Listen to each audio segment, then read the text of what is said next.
I did. He cracked up. I said, you better get down there and get some boots. I don't want you to be biased. I want you to hold both of us under the bus. Yeah.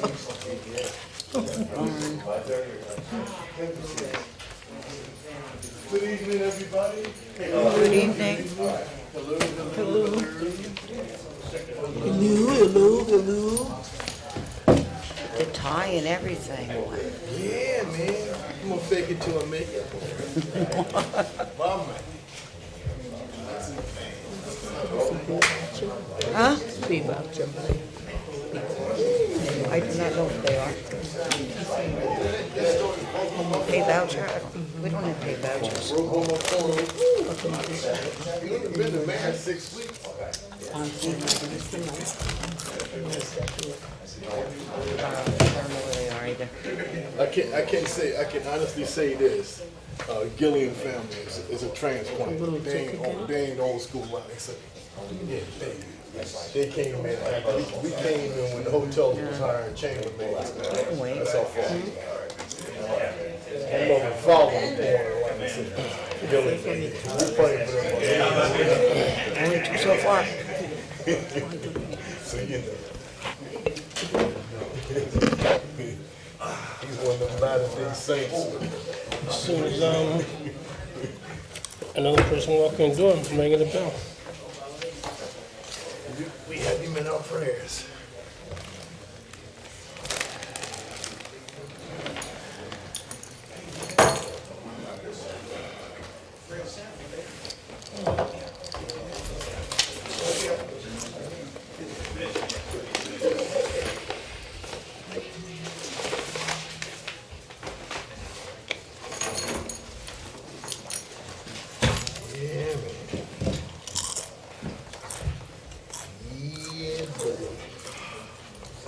Joy's coming.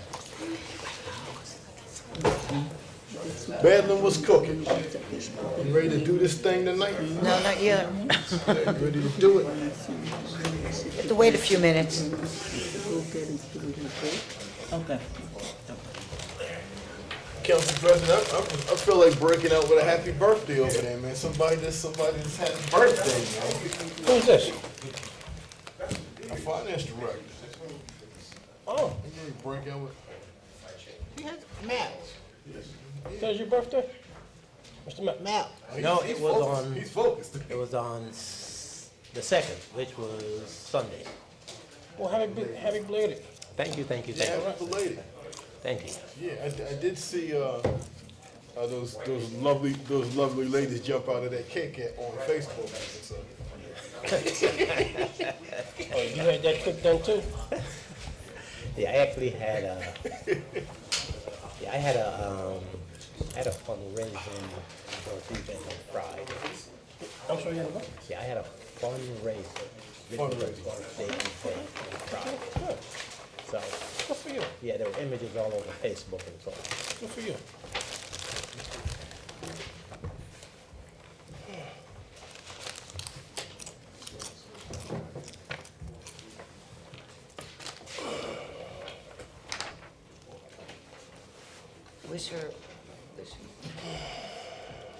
Where's Joyce's agenda? I thought it was in here. Yeah, she's gonna want that.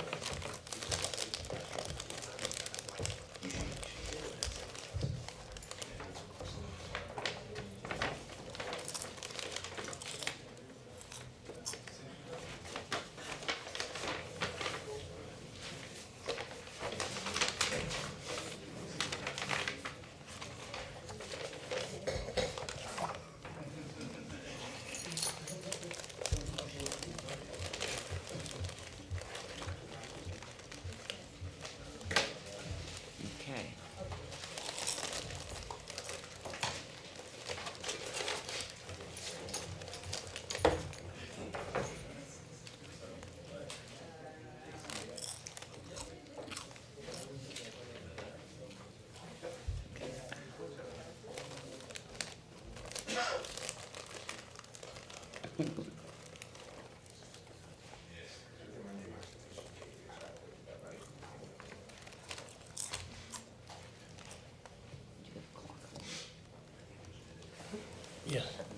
I'm not phone right, 272. Actually, this is the right time. 1800. Nobody's here anyway. Hey. Welcome. I'm gonna ring the bell, you ready? What happened? I'm gonna ring the bell. Oh, ring the bell. What's up? We up for? So we need. Sure.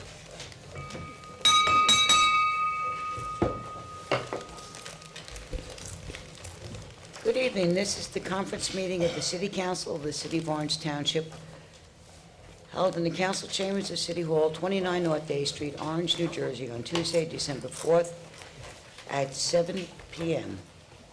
We'll do a roll call. Councilwoman Eason? Here. Councilman Jackson?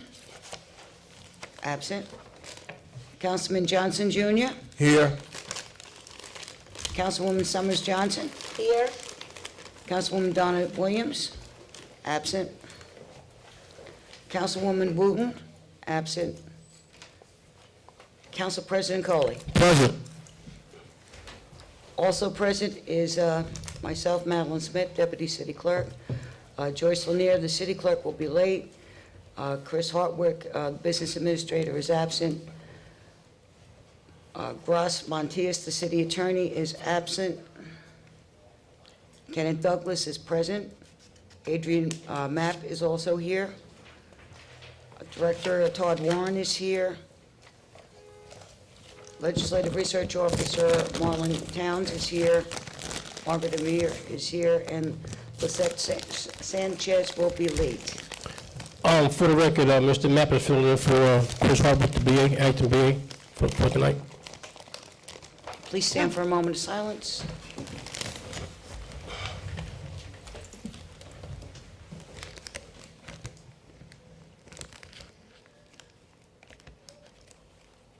Thank you.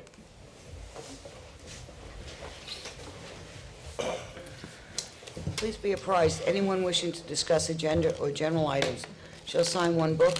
Each person signing the book will be allowed to speak for a maximum of 5 minutes. The requirement of NJSA 10:4-9, the Sunshine Law, has been met.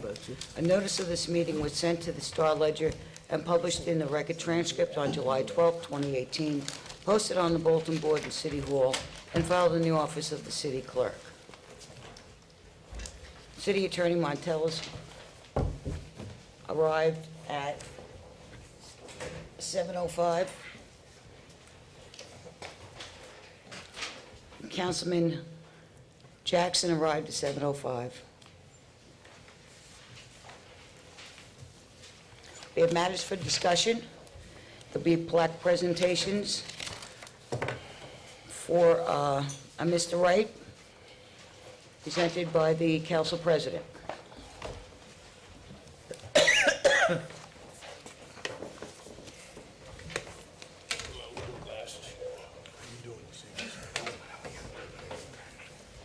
Mr. Wright, welcome up to the podium here.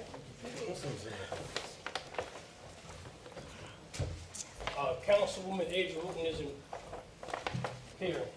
I'm just going to try and fill in.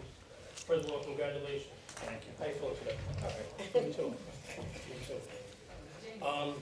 This is a resolution celebrating the life of Ralph Wright for accomplishments in being the first African-American male serving as head clerk of the specialist firm on the New York Stock Exchange floor.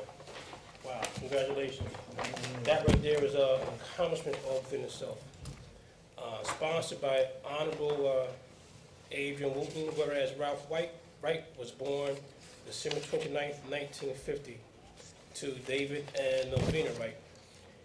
He became part of the family of 9 living on 88 Boyd Street as part of the new Haynes Homes Projects high-rises in Newark in 1953, becoming the second family to move into the new Haynes homes for high-rise living. Whereas in 1977, Ralph Wright and his family moved to the city of Orange. Ralph Wright and his wife raised 2 sons in the city and have maintained residence in the city of Orange ever since. Whereas after the position, Ralph Wright became a reporter for the New York Stock Exchange, working with a specialist firm of Carl H. Forsheimer and company, capturing trades to go on ticket tape. Whereas Ralph Wright worked in the New York Stock Exchange for about 9 years before he became a clerk with the H.R. Forsheimer and Company. Whereas on April 1st, 1981, Ralph Wright became the first African-American specialist broker in the 200-year history of the New York Stock Exchange floor. Ralph Wright was approached by the ambassador from South Africa and Harold Doley and Securities, a minority-owned brokerage firm, and the first minority-owned firm to own a seat on the New York Stock Exchange. And he was asked to travel to South Africa to become a dealer on the Johannesburg South American Stock Exchange.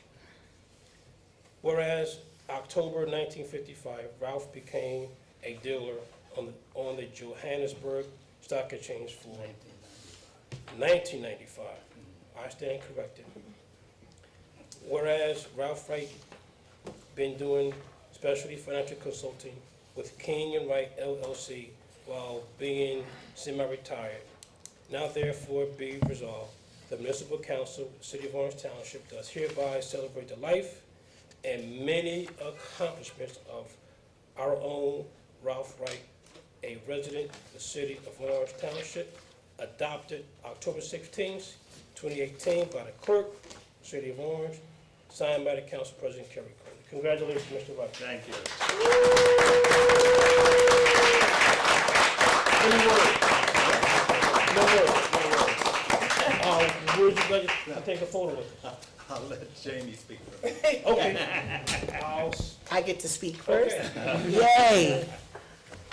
Y'all mad, right? No. So I don't know him as Ralph Wright. I know him as Uncle Ralph because, Uncle Ralph, yes. I have been best friends with his niece since running around Haywood. And it's funny because as a kid, you hear of someone being the first African-American of things. So that is an accomplishment to be the first. So I just want to send word from Councilwoman Wooten. Her mom fell in North Carolina, I believe Sunday morning, so Sunday night she was there. But she wanted me to make sure you receive this award and that we need your family to come up so that we can take a family portrait. I know the other council members may want to speak, but I know this young man for my whole life. Council members, any questions or comments? If I may, Council Yes, President. Councilman Jackson. Mr. Wright, if I may, sir, it's a pleasure to have you in our Howard Chamber. And as we do see more of us that stand first, we understand the strength of character you must have had with the low expectations they might have had because of how you look. And we understand how you have to rise above that each and every day, stand higher than co-workers and deal with all the things that they do behind your back and to try and slow you down. So I'm glad that you're here, sane and healthy, sir. Thanks so much for leading the way. Thank you. Mr. Wright, hi, is that your son? Yeah. Oh, that's just one of them, huh? I want to congratulate you, and I want to also say you survived salad. Need another plaque for that. So, God bless you. We know Sally for a long time. Yeah, she's I plead the fifth. Behind every strong but man. you are a blessing to us, and so has she become a blessing. So, congratulations, and congratulations. Did your son want to say something about his dad? Yes. I'm proud of him. He's never done being a good dad. Yeah, yeah, yeah. Whitney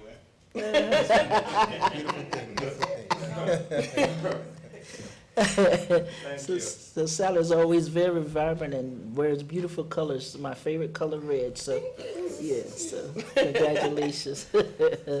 And we hope you stay in Orange forever. Thanks so much, thanks so much. Thank you. All right, sir. We're gonna do the photo? Hey, Council President, Oh, Councilman Johnson. I signed in as yay today. Oh, okay. Councilman Johnson. Mr. Wright, congratulations. Thank you. Thank you for being a trailblazer. Appreciate the history that you bestowed on this town, and God bless you, man. Thank you. You're welcome. Who's Give taking Mr. a Wright, picture? congratulations. Wish you all the best. And I think we're gonna do this quick photo? Yes, Yes. All right.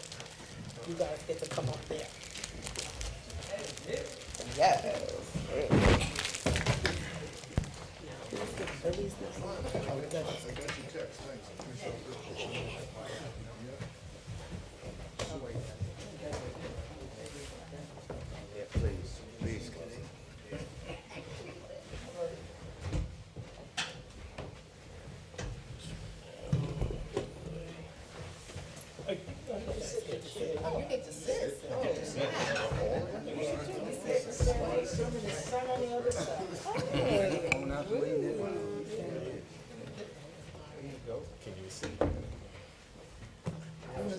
No, I don't want to sit. It's telling me to sit. I can sit down all day. I don't. Can you see everybody? Look my chin up.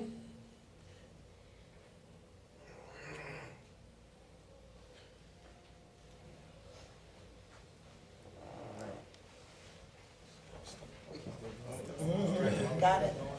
Thank you. You had to upside down.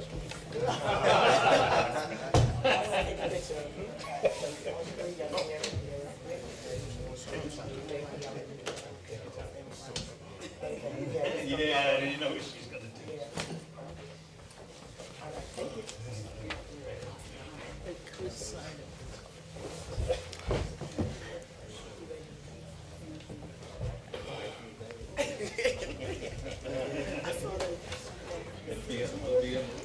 Will it be up tonight? Right now.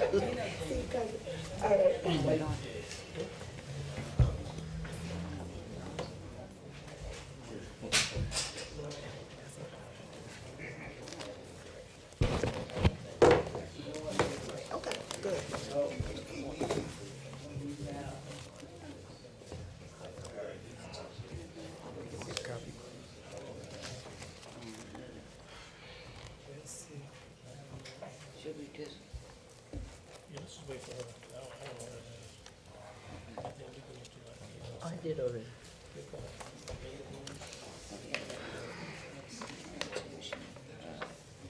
we can do the presentation of the best practice survey?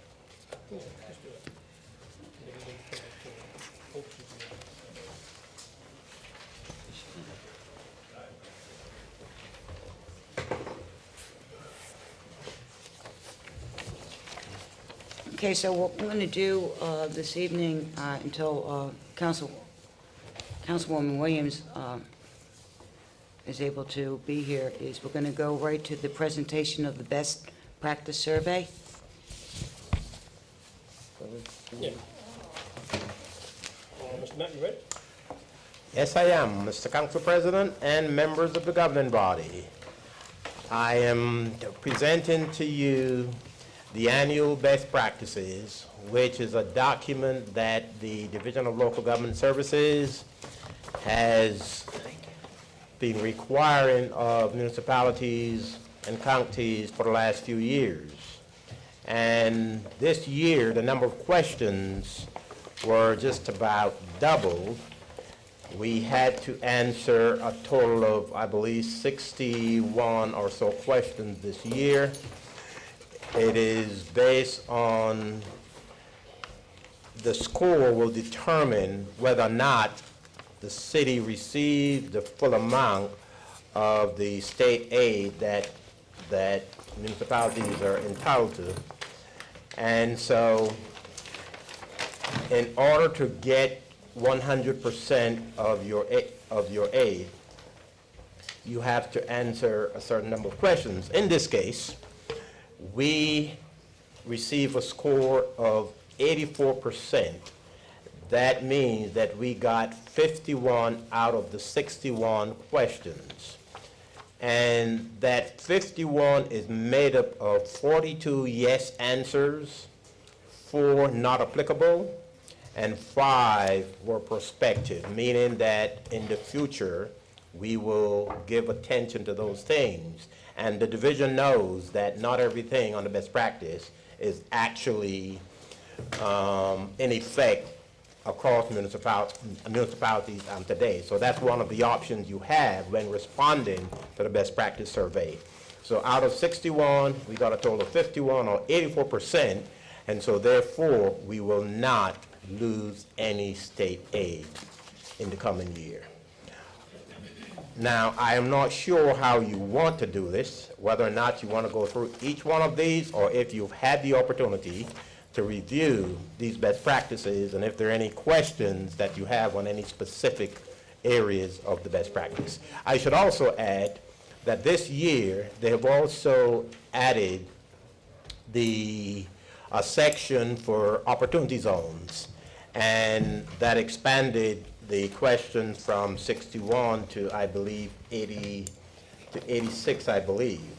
And the opportunity zone section, together with Chris Mobley and Chris Hartwick and myself, we were able to respond to all of those questions. Those questions did not have any bearing on the score. It's only the best practices, the part that you are or had been familiar with for the last few years, that determine the score that we received. So how would you like me to proceed, Mr. President? Do you want to go through all of these, or do you want to focus on any particular one? I don't want to be here all night doing this. I will just, Council President, yes. you're going to read in our Finance Committee notes, Mr. Mapp, you didn't make the meeting last night, but Mr. Hartwick did by way of conference call, that we're going to do a meeting specifically for the best practices, the corrective action plan, maybe the audit. So it's going, I think there were 3 things. We're going to do like a team building. All of the council members, the directors are going to come together and go through the best practice in detail so that we can see how they got to and arrive at the question. So that's one of the things that's going to be on the Finance Committee meeting notes. And unless Gross has something else to add. No, that's correct. Okay. Okay, so, yeah, I mean, that makes sense to me, rather than sitting here at this meeting, spending an hour going through this, yeah, that makes much more sense. Thank you for those notes. So, I guess prior to this meeting here ending, or tomorrow, we could try and set a meeting date for that meeting. I think it's going to be early, I'm sorry, Gross. It's going to be early January. 2019, yeah. Because it's a whole host of things, and you have to Okay. get everybody, directors and everybody in place. Okay. But I should say to you, Council President, that by merely having this on the agenda and having this discussion, that the requirements of reviewing the best practices has been met. Okay. Council members, any questions, comments regarding the best practice? Wait for the meeting. Madam Clerk?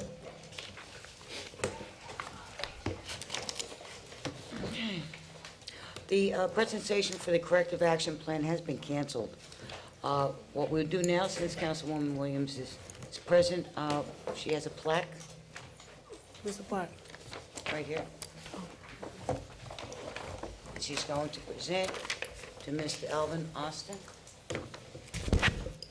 Family up.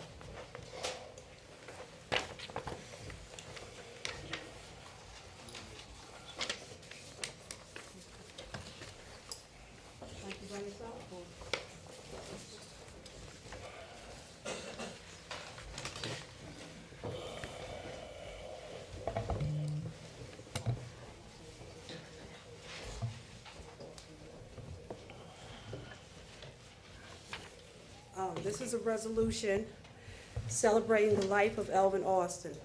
Whereas the City of Orange Township, New Jersey mourns the passing of Elvin Austin, and whereas we come together during a time of sadness to pay tribute to and celebrate the life of Elvin Austin, who was a vital and central force in his family and valued member of the community. And whereas Elvin Austin was born on June 11, 1930 in Newark, New Jersey to the late Robert Austin and Mary Agnes Abbott Austin. From an early age, he displayed an entrepreneurial spirit that continued throughout his life, from selling candy and soda during the local football games at his high school to building a successful business as an adult. He understood the importance of business ownership as a way to sustain and build wealth in the Black community. And whereas, following graduation from East Orange High School, Elvin Austin joined the U.S. Air Force. 4 of the 6 years served were in Japan during the Korean War. Austin often shared fond memory of his tour in Japan with his family and friends. And whereas, upon discharge from the Air Force, Austin, nobody called him Elvin, Austin moved to D.C., where he enrolled as a student at the American University and also secured a position as a communications specialist with the National Security Administration. While attending American University, he met and married the love of his life, Mary White Austin, with whom he shared 57 years of marriage prior to her passing on February 5, 2016. And whereas longing to return to his New Jersey roots, Austin convinced his bride to leave D.C. to create a lifelong home in New Jersey. He went on to earn his B.S. and MBA from Seton Hall University. Upon graduation, he began his career in accounting and finance during the time of heightened racial resistance. The Congress of Racial Equality, CORE, led a protest to push for him to be hired for a supervisory role in accounting, for which he was highly qualified at Hoffman LaRoche, a Switzerland-based healthcare company. And whereas while at Hoffman LaRoche, Austin served as a loan executive at the Minority Economic Development Industrialization Corporation, a nonprofit community development corp with a mission to develop Black-owned businesses in Newark, New Jersey. As a president of MEDIC, he successfully led the creation of New Printing Shop, which was the first Black business venture group partially owned by employees. MEDIC went on to develop a training program to help young people from Newark neighborhoods learn the printing business. Whereas after returning to Hoffman LaRoche, Austin soon realized that his real passion was entrepreneurship. He ultimately used his financial acumen and commitment to economic development to bring about positive change and understanding communities in Newark, Orange, and the surrounding areas. He left full-time employment with Hoffman LaRoche and started the Harmony Group, a company comprised of several business ventures. And whereas while working was important to Austin, his first priority was his family. In addition to being a loving husband and devoted father to Michael and Susan, he was a provider and a teacher who used every opportunity to provide guidance and gentle direction to his 2 children throughout their youth, teen, and adult lives. And whereas in addition to family and work, Austin led a very active life and was a huge Jets football fan, a proud season ticket holder for 40 years. He loved to travel, with Barbados being among his favorite vacation locations. In addition, he enjoyed reading, skiing, and relaxing with friends. Whereas Austin is survived by his son, Michael R. Austin, daughter Susan G. Austin, sister Beulah Allen, sister-in-law Cora Wilder and Margaret White, and a host of nieces, nephews, and other relatives and friends. And whereas Austin was full of purpose and touched many lives with the kindness, compassion, and wisdom. Although the light of the shining star has dimmed, his legacy will blaze on forever, serving as a source of joy, comfort, and inspiration to those fortunate to have known him. Now therefore be it resolved that the City Council of the City of Orange Township do hereby offer sincere condolences to the family of Elvin Austin. May the warm memories bring joy and comfort in the days ahead. And that's on behalf of the City Council, Mike and Susan. And adjoining it with similar kind words is the New Jersey Legislature, and is under the sign of Senator Gill, Assemblywoman Timberlake, and Assemblyman Gibbon, the same thing. So with love, we present you. I'm sure as I look around, many of us have spent several hours at the Harmony, and some may have even had opportunity to go on a cruise with your dad. But thank you for sharing him with us, and we look forward to you to carry on those traditions that he did. When's the next cruise? That's it. The council members want to say anything. Council members, any questions, comments? Council President, Yes, Councilman. again, Johnson. I get excited and overwhelmed when I hear about the citizens of Orange and how they've given back so much. So to you, in the memory of your father, appreciate you. And this is the least we can do. Thank you. You're welcome. And thanks again for being an example to be emulated. Your father definitely had a good example for us. So appreciate to have us before us. Thanks so much. All right, same to you. What don't leave yet? Mike don't, this is not Mike's thing. I just want to say, your mother was a member of St. Matthews, so I knew her from St. Matthews. And we were on some committees together, so we were very saddened when she passed away. But I knew your dad for years because he was a big supporter of Big O Booster Club. And we were always there asking for donations for scholarships, and he always supported us no matter what we needed. I think a couple of times we had fundraisers over at the Harmony just to support our scholarships. So for that, we thank him, and we remember him, and thank you guys for allowing us to know him.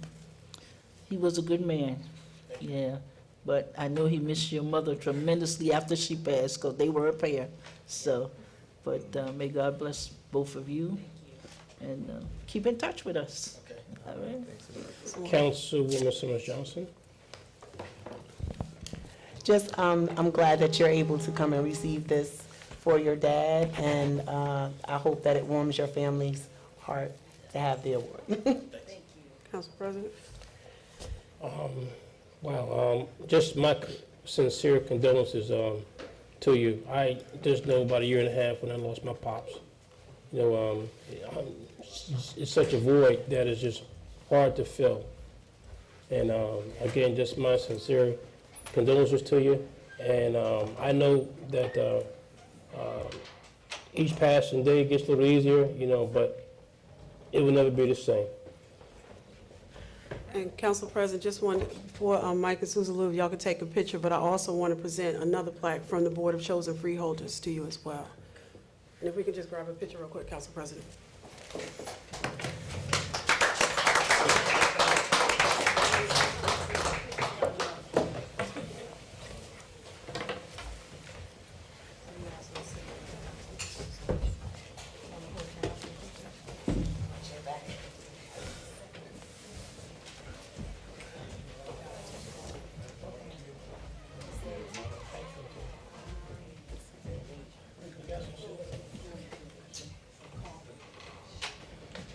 Sit, stand, it's your choice.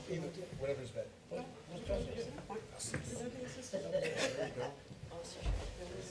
Balance it out.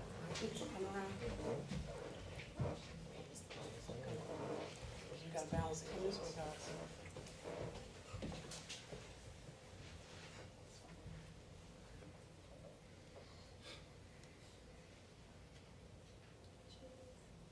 Take like 50 pictures?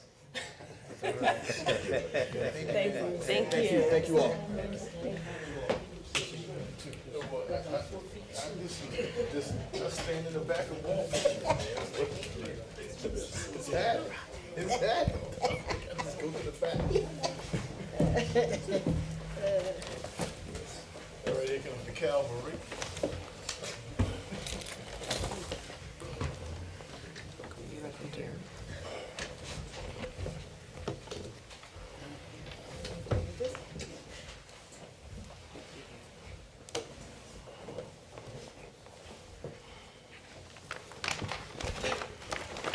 Council President, Yes, sir. I didn't know if you noticed that I believe our liaison for PSC&G is here. You come to tell us they paving all the roads in Orange? What they at? I don't know when you might want to have him. Oh, our county rep. The county. You said county rep. You said PSC. Oh, he'll pave all the county roads in Orange, like. Did I get promoted? Good evening, all. I don't know if I got you the pass to come up or not. Did Council President recognize you? Not yet. No, so he's ready. He's ready. I counted ready. No picture for me? He's ready. He's from the county. Yes, indeed. How you doing, first of all? I'm good, I'm good. How about yourself? Starting to not get some complain. sleep now. My baby boy is starting to get a couple of hours in at night, Good for you. so it's good. First and foremost, I'd like to, Before you begin, just state your name for the record. I'm sorry, it's Tim Walker, County Rep for the County of Essex. I would like to cordially invite the freeholder members to a roundtable discussion You before the tomorrow. council. We the I'm council. sorry. You've been doing this all week. Go Yeah, ahead. It's been a rough 2 days. I'm sorry, the council members, to a roundtable discussion being hosted by State Senator Sweeney tomorrow at 11 a.m. It's being held at the county's Leroy Smith Building up on the 14th floor. And we would cordially invite you all to attend and participate in it. The purpose of the roundtable is to go over the report that came out in August of 2018 that talked about fiscal responsibility for state, county, and municipal government. So if there's anyone who would like to attend, I need to know tonight so I can have name tags prepared for you 11 a.m. tomorrow. in the conference room on the top. Yeah, 14th floor conference room. The Lieutenant Sheila Go- Oliver Conference. Lieutenant Governor now, right? Yeah. Conference room. You're right, I'm sorry, I should say that. The Lieutenant Governor Sheila Oliver. Other than that, at the next meeting, I will be here talking about the road projects for Orange for 2019. They are committing the funds to it, and they will give me more detail on it. So, from what I understand, it should be pretty good. And then, Councilwoman Williams, we need to have a discussion about the snowstorm. Yes. I was told they would like to have it at the county. The So round we- table? Yeah. Okay, it's fine. So I don't think it'll be tomorrow, No. but whenever you're free, we could sit down, do a little lessons learned. There is also a great deal of money being put forth in the budget for new equipment to avert what happened a couple of weeks ago. And just by way of information, so council colleagues know, Council President, after the incident happened the Thursday, that was just a challenging snow, and it wasn't one city, wasn't one area, so I went to the county and asked that if we can do a roundtable to discuss what happened, what can we do better collectively, and the answer is yes, and now we just have to pick a date. I know, Councilwoman, that's something you're passionate about too, so we can pick a date and we'll come down and just sit down, and Director Mays will probably want to come as well, Absolutely. and whomever else. Okay. Are there any questions? Any questions? Anything? I knew Councilwoman Easton would have. I am so happy to see you tonight, Thank you. because that saved me a phone call. Uh-oh, are you gonna complain about me? Here's No. my wife's phone number. Call her first. The geese are back. Sure, Have you been to call the, oh first. my gosh. Did you see that? No, I I haven't. came through there Monday night, I was shocked. It's like 3 times as many as it was there before. Yeah, They just showed up, so what are we doing? Because they do use that field for football and all of that. And in no way they can use that part with that many geese out there, it's just not healthy. it is a good thing to bring up tomorrow. If you're coming tomorrow, I can't make it tomorrow because Okay. I have to get an award at Orange High tomorrow, so. okay. Well, I will speak to Dan Savante, our Director of Parks, and mention that the geese problem seems to be worse this year, Oh, they are. and find out what the plans are to fix it. I don't know how we get rid of them, I know. You gotta be careful. Can't get rid of them. You have to, No, but we should be able, especially on television. can we pack them all up and send them to Morristown? They're up there already. We can send them to Montclair, my We farm. can send the market. And also, Mr. Walker, 405 Washington Street, 405 Washington, let me make a note. I want to say a couple of months ago. You know, that's at the end of High.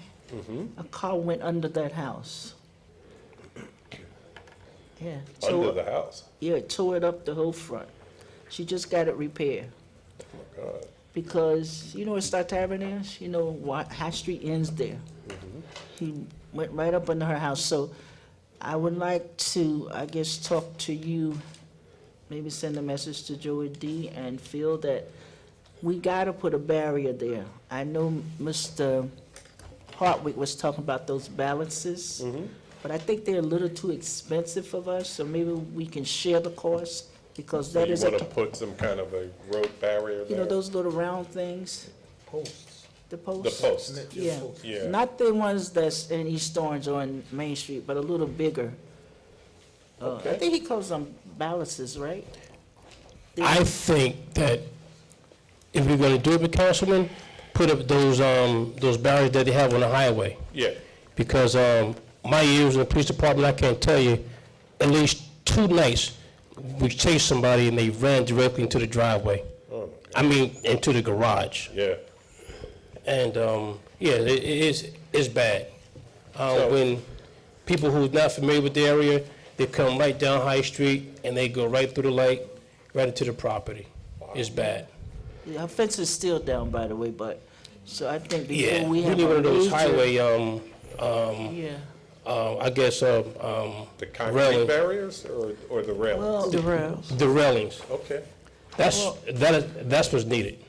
okay. the county don't really like to do the concrete barrier because they said that's a hazard and a safety issue because somebody could run into it and kill themselves. But we put the one up on Orange Road and that's not concrete, it's like the metal one. What I can do is raise it with the director of DPW, Sanjeev Varghese, and he'll probably have to come out, take a look, and figure out what's the safest way to go about it. Well, he knows because we were out there right after it happened. They all came out, so I just want to follow up and make sure that they know that we gotta do something. Okay. Was anyone injured? Yeah, I think well, nobody died, but they didn't get injured that much. I think the car, her house got the worst of it. So we Thank need to God just nobody prevent died. that going forward. Okay, So if you might want to take that back. definitely will. And I also will follow up with you and Phil. I knew you were going to follow up with Phil. Absolutely. Anybody else? If I may, Council President? Councilman Jackson. All right, Mr. Walker, good to see you again. Good to see you. Did you receive a request from me about the fencing on Orange Park? I have to resend it then. Yes, please do. Okay. We've been having a little trouble with our email system Yes. where things are going directly to spam mail for Okay. some reason. All right. So please send it out to me. I will. What's going on? Is it Well, branches falling on it? Well, yes, it's just after years and years of branches falling on it, and I don't know whether people are running through it, but especially along Alcott Street. Okay. It's in bad shape, and I just wanted to, and we had mentioned something about maybe replenishing some of the trees, some of the older trees Yeah. as they go, and maybe have some flowering trees, some things to make it look nice. So Something to make it- I'll resend it. Please do. It's much more comprehensively Okay. explained in my email. All right? Sure. Thank you very much. Any other questions or requests from Mr. Walker, council members? Thank you, sir. Okay, thank you. Have a good night.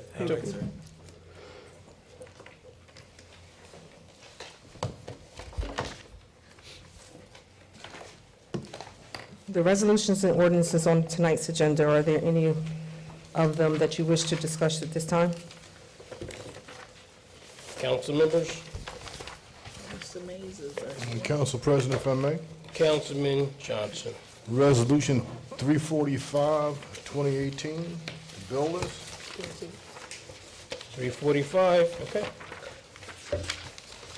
Through you to Finance Director. Yes, sir. And on page 7, quarter way down the page, 18-00121, payment to Orange Public Library. Is that the fourth quarter final payment to the library? Out of the funds that we approved for them?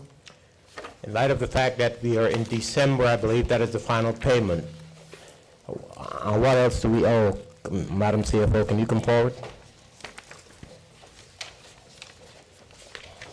Joy Lascari, CFO. This is the December payment. Once we receive the fourth quarter employee contribution, I'll be able to calculate how much of the balance of the amount that's committed to the library can be remitted to them, probably on the next bill list. Does that answer your question? I don't have the Yeah, well, I'm exact a little confused because it's listed on the items that says December 18th library share. That's correct. December 2018 library share. But it may be some leftover stuff There will be, based on. there will be some funds left over Funds to left remit to over. them, but I can't calculate Yeah, that amount. okay, I'm not asking you to calculate, I'm just trying to get a feel for, there was some preliminary information sent over from the library council president prior that, I don't know if the BA tabled it, where they were looking for us to offer to provide additional money based on some actions on their behalf. And I just wanted to make sure this has nothing to do with that. And this is just the final payments out of the money that we approved in the budget. This would be a part of the monies approved in the budget, but Yeah. what I heard from the CFO is because of the library's employees' contribution towards their health benefit, that part needs to be factored into a reconciliation that will Right, determine right. if there's still a small delta that is still owed. Okay, great. Thank you. Thank you. Councilman Johnson, I just want to ask a question. Ms. Lascari, on that same, do you happen to have an accounting of what has been paid year-to-date in your, You mean to the library? Yes. Oh, yeah. can you tell me that number? No. That's what I'm saying, do you I have don't have it? it in my head, No, no. I was saying, do you have it with the paper? No, that- it's not, okay, not that's on what- here. okay. This is So- just the bill list. All right, so can you also just give us a year-to-date? Sure. Okay, Council President, if the Councilman Finance Jackson. Committee can have that by your next meeting. yes.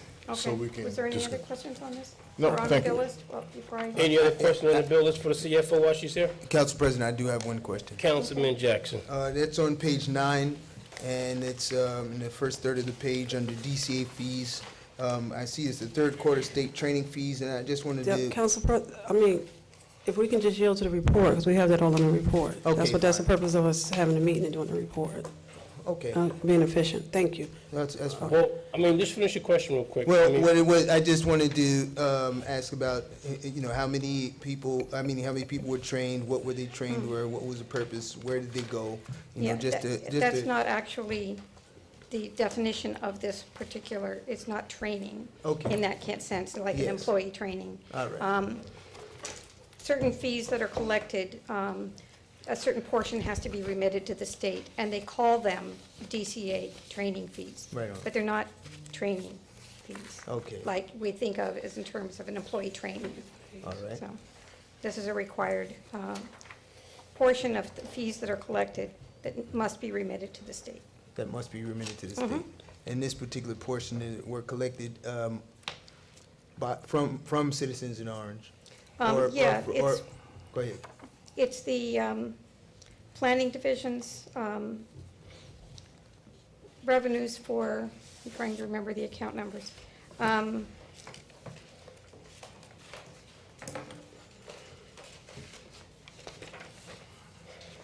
I can't think of it right now, but I'll give right. you a full report on it at another time. Okay, that's fine. Yeah, thanks. I just wanted to be clear since it's, over $9,000 and I just, Actually, Marty might know the answer to my question if he's here. He's not here. all right, Okay, thanks for the attempt. All right. Council President? Yes, I just wanna- While Councilwoman. you guys are on the library, I just want to add, the library has a new director. Yes. We all got the email, so, You know the name, get the- Councilwoman Neeson? huh? You know the name of the director? Her name is Sarah Wiggins, if I may, and Yes. I received a message from Dr. Sharp, the president of the Board of Trustees.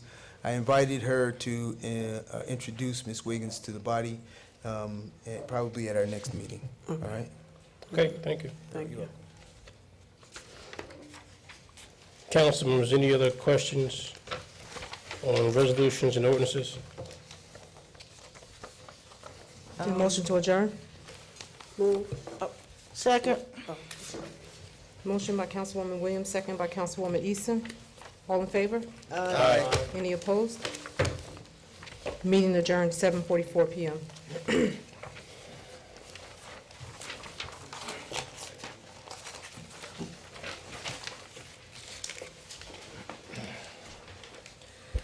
This is a regular meeting of the City Council of the City of Orange Township held in Council Chambers, City Hall, 29 North Day Street, Orange, New Jersey, on Tuesday, December 4th, 2018, following the conference meeting. Please stand for a pledge of allegiance.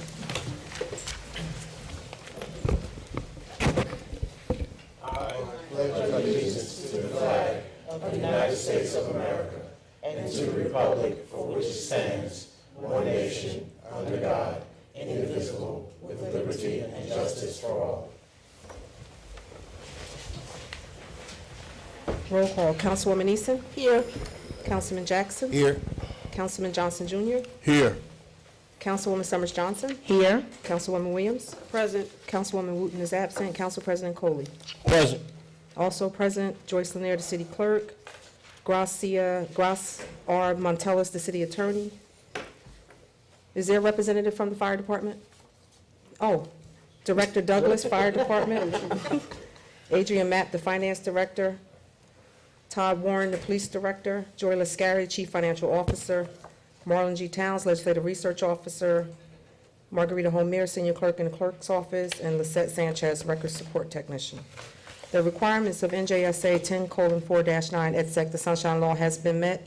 A notice of this meeting was sent to the Star Ledger, published in the record transcript on July 12, 2018, posted on the bulletin board in City Hall, and filed in the office of the city clerk. Minutes approval, September 18, 2018, conference and regular meeting minutes. Is there a motion to adopt? Move. Second. Moved by Williams, second by Jackson. All in favor? Aye. Any opposed? Reports, Department Monthly Revenue Collection. The Department of Community Service for the month of October collected $8,649.50. Constable reports, Muhammad Torrey for the month of October had no activity. Richard Noisy for the month of October, on October 17th and 21st, provided church security. On the 28th, he did the monthly meeting. On the 31st, he did Halloween security. Darnell Brody for the month of 2018, of October 1st and 8th, he did black belt security. OPA reports. The month of November, there was 132 OPA requests received, 49 were completed, and 83 are pending. Council reports. Council reports. We start with finance.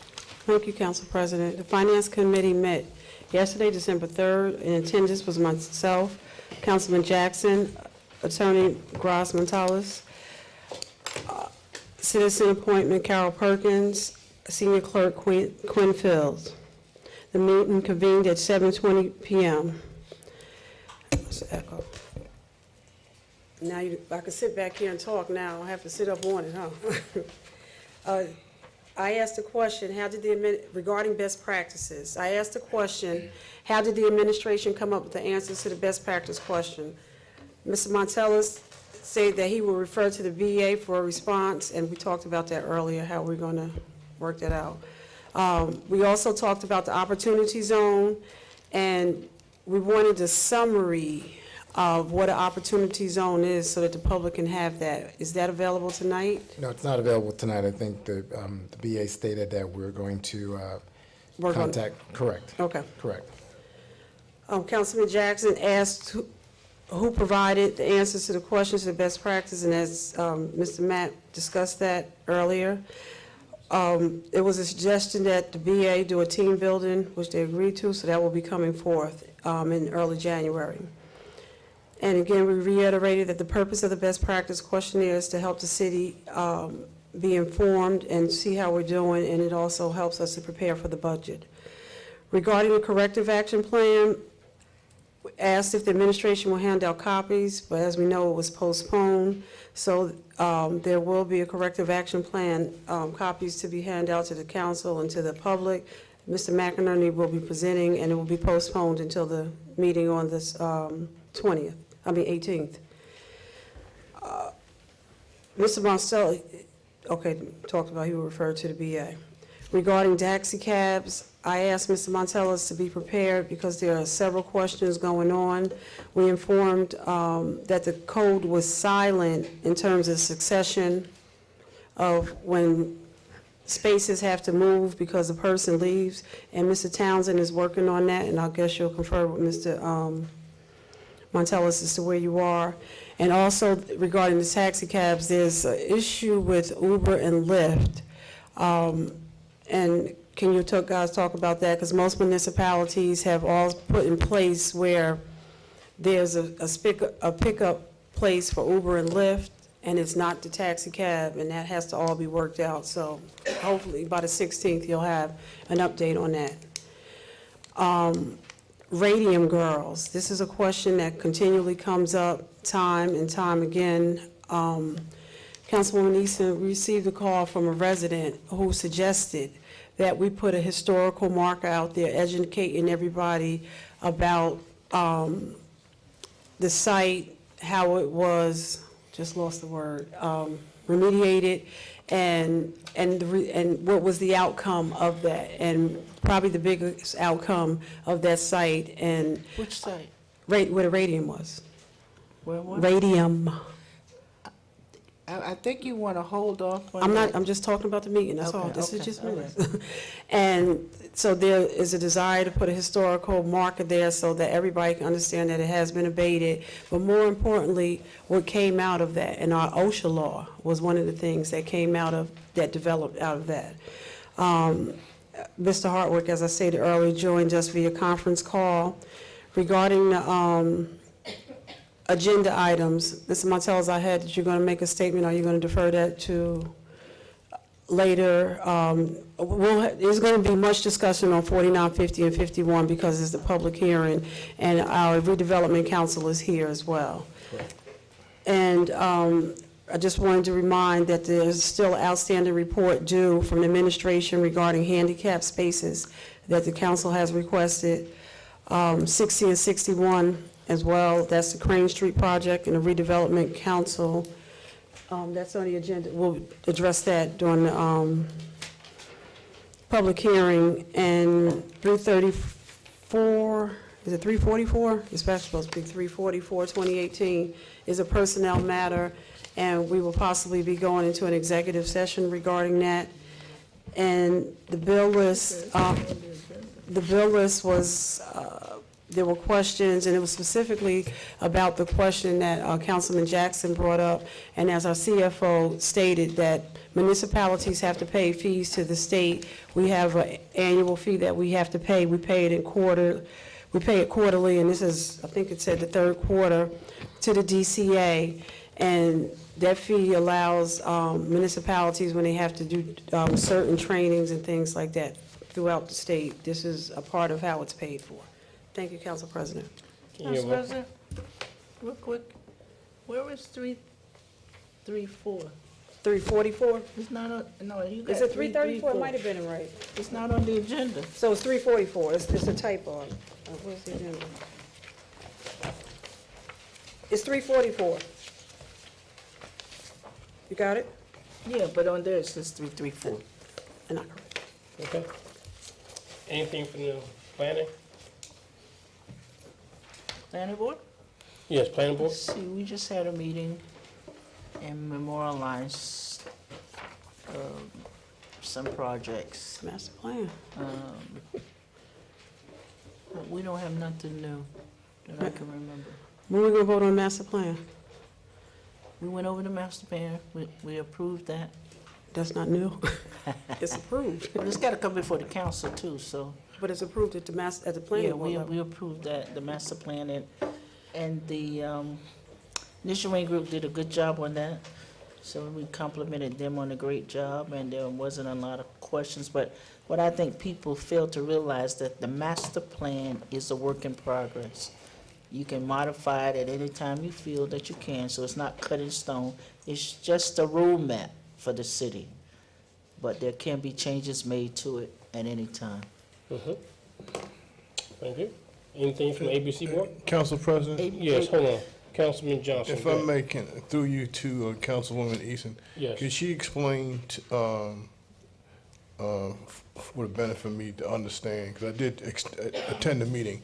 What is the process when you guys are memorializing something? What is being accomplished by that?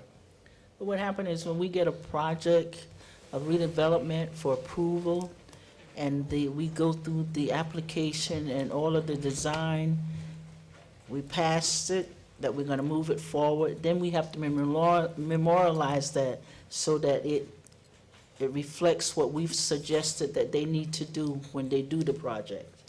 So that's called a memorialization of it. Our lawyer prepares it in conjunction with the other attorney, we all agree, and we make sure that any changes or any conditions that we want to impose on the developer is in that memorialization. And the developer can't change it at that point either? No. Once it's memorialized? Once it's memorialized, no, And when does it become a resolution to the council? you don't get that. Don't get that, No, okay. it's just for the council, for the planning board. Okay. Okay, I have a question. Does the planning board forward the minutes to the clerk's office? Do you know? They're supposed to. Unfortunately, our secretary has been ill a lot of the times, so we're working on a new secretary and making sure that that process is revitalized. Okay, so is there a recording of the meeting? Yes, it is. You can always get the recording. We Okay. record everything. But we don't have it printed unless there's a necessity to do that, because it costs us too much money. But anybody can Okay, request that transfer. recording at any time. Wait, Council President, just- Councilwoman Williams. it's too costly because you have a stenographer to print the transcript, you're Yeah, saying. yeah, we have a stenographer at every meeting So, but that what, transcribes the minutes. and so in the absence of your secretary, has you asked the secretary from another board to sit in? No, we've had, our deputy planning director sits in the absence of the secretary. But they don't do the minutes. Well, she does do minutes, she keeps minutes, so if you really wanted minutes, we could get them through her, Okay. all right? And Council President, Councilman Johnson. Yes. I'm a little puzzled about this, but isn't the organization as vital to the city, like the planning board? Shouldn't they have some minutes, period, regardless of whether or not the secretary's in or out or what? I mean, this is 2018. And We do have minutes, we can have them transcribed by the transcriber, we just have to pay for them. No. The stenographer she records every meeting. Madam Clerk, Madam Clerk. What I have offered to the interim secretary, she's now recording the meeting with the council's equipment. So there will also be an actual live audio recording of the meeting moving forward. And will that secretary be sitting in at that meeting? She sits in there at the meetings and she records, And so she can do the minutes and as she well? can do the minutes. Exactly, that's what, yeah. Okay, thank you. There you go. thank you. Here's all. Thank you, Councilwoman. ABC, we have, I don't know if you guys are aware, but there's a gentleman's club opening up on North Day. Where old Raw-Raws. So the ABC is in the process of investigating. Is that how that happened? What is going on? What is they gonna sell in there? I understand today, I heard that they're gonna transfer. They're gonna sell a good time.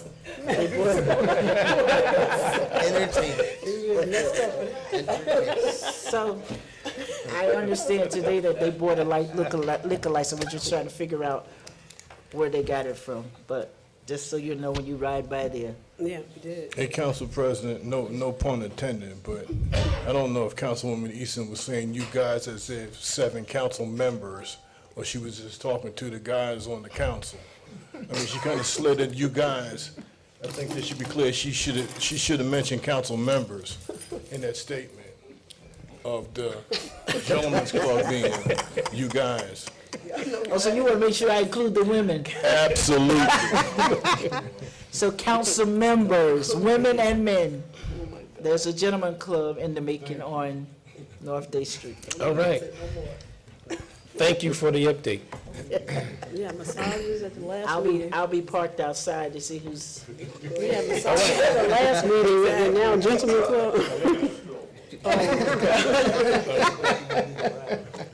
Madam Clerk, move the meeting. Please do. The library, you want to give us the update? Someone said the library, Council President, I plan on attending the next meeting now that everything is coming to a head and they got a new director, but I yield to Councilman Jackson for his update. Thank you very much. And if you hadn't received the update from Dr. Sharp, they're not meeting in December, so the next meeting will be in January. And they did send out a letter describing some of the new director's accomplishments and a summary of her resume. So it seems that they, through their comprehensive search, they did find someone who's very experienced and has directed more than one library in her past. So hopefully she can move Orange's library where it needs to go. And I look forward to, hopefully, she hasn't returned any response, she hasn't replied to my email with the invitation, but hopefully she'll at least bring her before us so we can meet her prior to their meeting in January, maybe at our next meeting. So I'll be in touch. Thanks. thank you, Council. Hey, Council President? Yes, If I Councilman. may, I think we should make a note of that the library will not be meeting in the month of December. So January 2019, we shouldn't be having a crisis for monies needed for 2018. If they're bypassing a meeting, they must be, and everything must be all right. All right. Thank you. Anything from the Housing Authority? Council President? Yes, Councilwoman.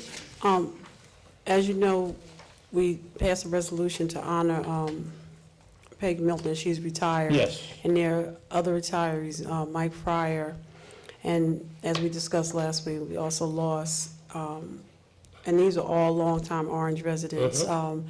Ms. Kashepi is submitting the information we need to do the legislation so that it'll be on the next agenda, and then we'll think of the appropriate time.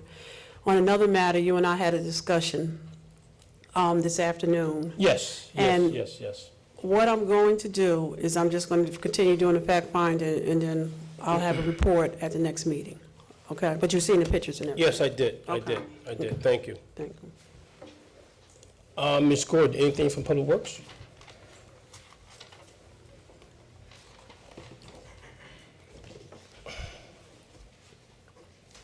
I just want the council to know that there was no Public Works Committee meeting this last time because the city administration was not present, and similarly, there was no meeting at the previous time because the administration was not present. Thank you. Okay, thank you, Ms. Gordon.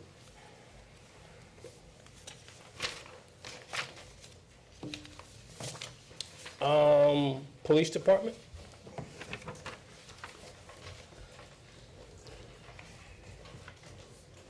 Good evening, Todd Warren, Director of Police. Good evening, sir. How's Good everybody? evening, how are you, Director? Good. Tomorrow, we begin our interviews for potential candidates. We interview 20 candidates, police positions. We participated with the Church of the Epiphany in distributing over 600, food to over 600 families. Senator Cory Booker came through, the mayor and other people, but it was really a good opportunity to give back to our community and do for those who are less fortunate. On Saturday, this past Saturday, the PAL sponsored a mock trial in our municipal courtroom. It was really good. I want to thank Mayor Warren, our court administrator, James Moss, and Judge Hassan for their assistance and participation. Attorney Ross participated, members of the Kappa Alpha Psi fraternity, and the Kappa Leaguers, different mentoring groups. It was really, really good. We got a lot of good feedback, positive feedback from our youth. I did a consequence of crime presentation for the young people. A lot of good information was shared. Like I said, we had a lot of good feedback. And we have our wrestling program is beginning this month. The time and date is to be announced. And I bought an application and a flyer for the clerk so that she can make copies for you guys, so each council person can have some in case you want to give them out in your wards or any young person that you come across. I can give it to you when I'm done or whatever. But and we're also planning for our Toys for Tots. We're coming up with a date. It'll be at Orange Police Department.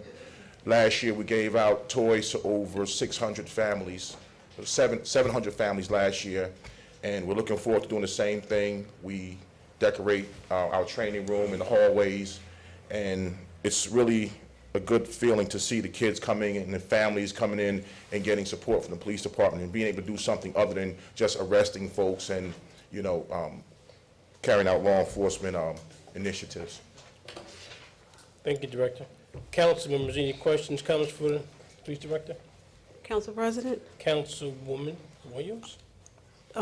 Director Warren, about, I don't know, maybe a week or two ago, I was laying in my bed and I woke up by shots, at least 7 to 10 shots back. And now I've come to find out, because when I hear shots from my bedroom window, it could be Taylor or Chapman. But I've come to learn that it was on Chapman Street. And I want to know, and I know, made the phone call, I heard shots, and they said they were getting several calls in. And my question is, I know I had talked to Captain Vidiello some time ago that we do a report about incidents. How do we compile shots fired and they did? Well, this, I have this understanding may have hit a house and things like that, but how do we track that? Detectives come out and canvass the scene, they process the scene, and reports are generated and filed to ensure that what took place, where, and things of that nature, number of shots, shell casings are recovered. And we work in conjunction with the Sheriff's Department's ballistics unit and other departments. So it's a process that's in place, and each time it happens, that process is carried out under the leadership of Captain Baptist, who's in charge of the Detective Bureau now. Okay. Are you familiar with the night I'm speaking of? Yes. Okay. So did anything come of it, or No. Well, anything that you can discuss it, anything? Okay. no, not that I can discuss. Okay. And so if you can, at the appropriate time, whether you brief the liaison and they brief the council, or, you know, we haven't had an executive session, if there's anything, but just so we know, because while incident crime of fatalities or anything has gone down, the shots fired, I would like to know, controlling that, and what are we doing, and does that benefit anything else? Okay. That investigation, you know, the benefit, and I'm sure it does. It's a redundant question. We'll have a sidebar with you with different agencies that we're collaborating with right now, with some other stuff that we can't really discuss right now. Though. Okay. And then, Definitely. okay, and the second thing, and this is rhetorical, so I can do it, because this was a very advertised event, so I want people to know. Mayor Ted Green in the city of Newark just had a press conference that they're doing the border. And I know when I called, you know, why we not? And they said that they're going to do it separate and apart, and then there'll be a collective. Do you have any idea when the partnership is coming? We're actually in talks with Chief Bendy now. Okay. One thing we're doing for the holiday season, we're going to beef up patrols in our commercial and business corridors, and we're going to be doing border patrols. We're going to be doing safety checkpoints with East Orange as well. We're coming up with dates. We have to notify the prosecutor's office, you know, in a timely fashion prior to doing anything. Right. But we are in talks with them, and we're going to be doing a lot of collaborations with East Orange. Okay. And not that we have to do anything like other, but just because if it's on that side, I want to make sure people know that you are doing it on this Yes. side. So if you can, however you, but just make a public announcement about it. And then you mentioned the mock court. I didn't know about that. Those are things that I'm very interested about. So can we make sure that the council is invited and if you choose to go? Okay. All right, thank you. I'll set up a process where you guys get notified via email, and I'll check and see if it was sent out, because I do want all of you to participate. And if you can come to the Toys for Tots program, it's really good. Right. Okay. Thank you. Any other questions, comments for I Police don't, Director? I don't have a question, I just have a comment. As we move into the, I want to, first of all, commend your officers because they're everywhere. Lights flashing, which is a good look, and it's sort of deterring crime. I mean, they are busy. You see them all the time. We never saw some of the police cars flying here, going there, and sitting here doing it. But anyway, also, in preparation of your Christmas, can we put some lights out front? I was at the police station this week. Maybe you guys can Yeah, put well, some Christmas lights or something out there to spruce up the, and we need to do the same thing at City Hall, which I'm gonna talk to Marty Mays about. well, yeah, we can do that, but speaking of lights, it just reminded me, I spoke with Ray Wingfield in reference to the light outside of Hayward Avenue School. And it's a big concern of mine. My kids attend school there, but it's not because they attend school, because these are our children. And God forbid a child runs out at night after aftercare and that light's not working. And I know that Councilwoman Jamie Summers Johnson mentioned it at her community meeting. I don't know who is responsible for the light, if it's PSG, if it's the city or whoever, but I spoke with Ray Wingfield and he is going to address that issue. But that's something that needs to be addressed. We have to be proactive in that. But is it a street light? Yes, it's a street light. Is there a number on the pole? Because if there's a number on the pole, anybody can get that number and call public service and they'll come out and fix it. But if it doesn't have a number on the pole, then it probably belongs to the city or to the school district. Well, I know Councilwoman Johnson has been on top of it, and I just Yeah. want to piggyback on her efforts and try and get that thing done, because we don't want any tragedies to take place. What's taking so long? This been going on for about 3 or 4 years. It that blinks, light it hasn't works, and then it blinks off, and then it works, and, I mean, it's almost like a motion light sometimes. I just came out of there today, and literally I had to hold my kid's hand with all my might, because it's like walking in the dark, it's pitch black. So I But don't it doesn't know. have, does it have a number on the pole? I'm gonna look tomorrow when I Look drop to them see off, if I'm it gonna has a get number, out. because you look on your public service bill, you can Okay. call that number, and they will send you to and they will come out and fix it. Okay. Yeah, And I'll talk to Ray and see if he made any progress It's right. on that. Council Any other President? questions? Yes, Councilwoman Summers. I'm in big trouble because my mother just texted me and told me there was an accident in front of Haywood on the day of the storm. And she was right there, like right there, and she wanted to commend your officers on doing a fantastic job trying to move the cars and things. She was scared to death because she had to pick my kids up. We were still in Atlantic City, and I forgot to say it at the last meeting, I forgot to say it someplace else, and she just texted me. And so that I can sleep at night, I need to make sure they know that she said that the way they were ushering the cars down, you know, I mean, Yeah. I know you probably don't hear it enough, so I just want to say thank you for keeping everyone as safe as you could. Thank you. I know she said it took her like 2 hours to get from Hayward to where we live, which is only 2 blocks. But it was just the patience that the officers had that comforted her, because she said my kids fell asleep in the car, but she said she was so scared. But to know that the officers were in full control, they probably were scared too, because the cars were sliding, but I thank you for that. Well, myself and the command staff and the men and women of the Orange Police Department appreciate that. Thank you so much. No problem. Now I can sleep. Council members? That's it. Thank you, Director. Thank you. Director Warren, I do want to just say one thing, that I am Facebook Live in this portion, because it seems that our city is split down the middle right now, who has Comcast and who has Fios. So if you don't have Comcast, you don't have 35.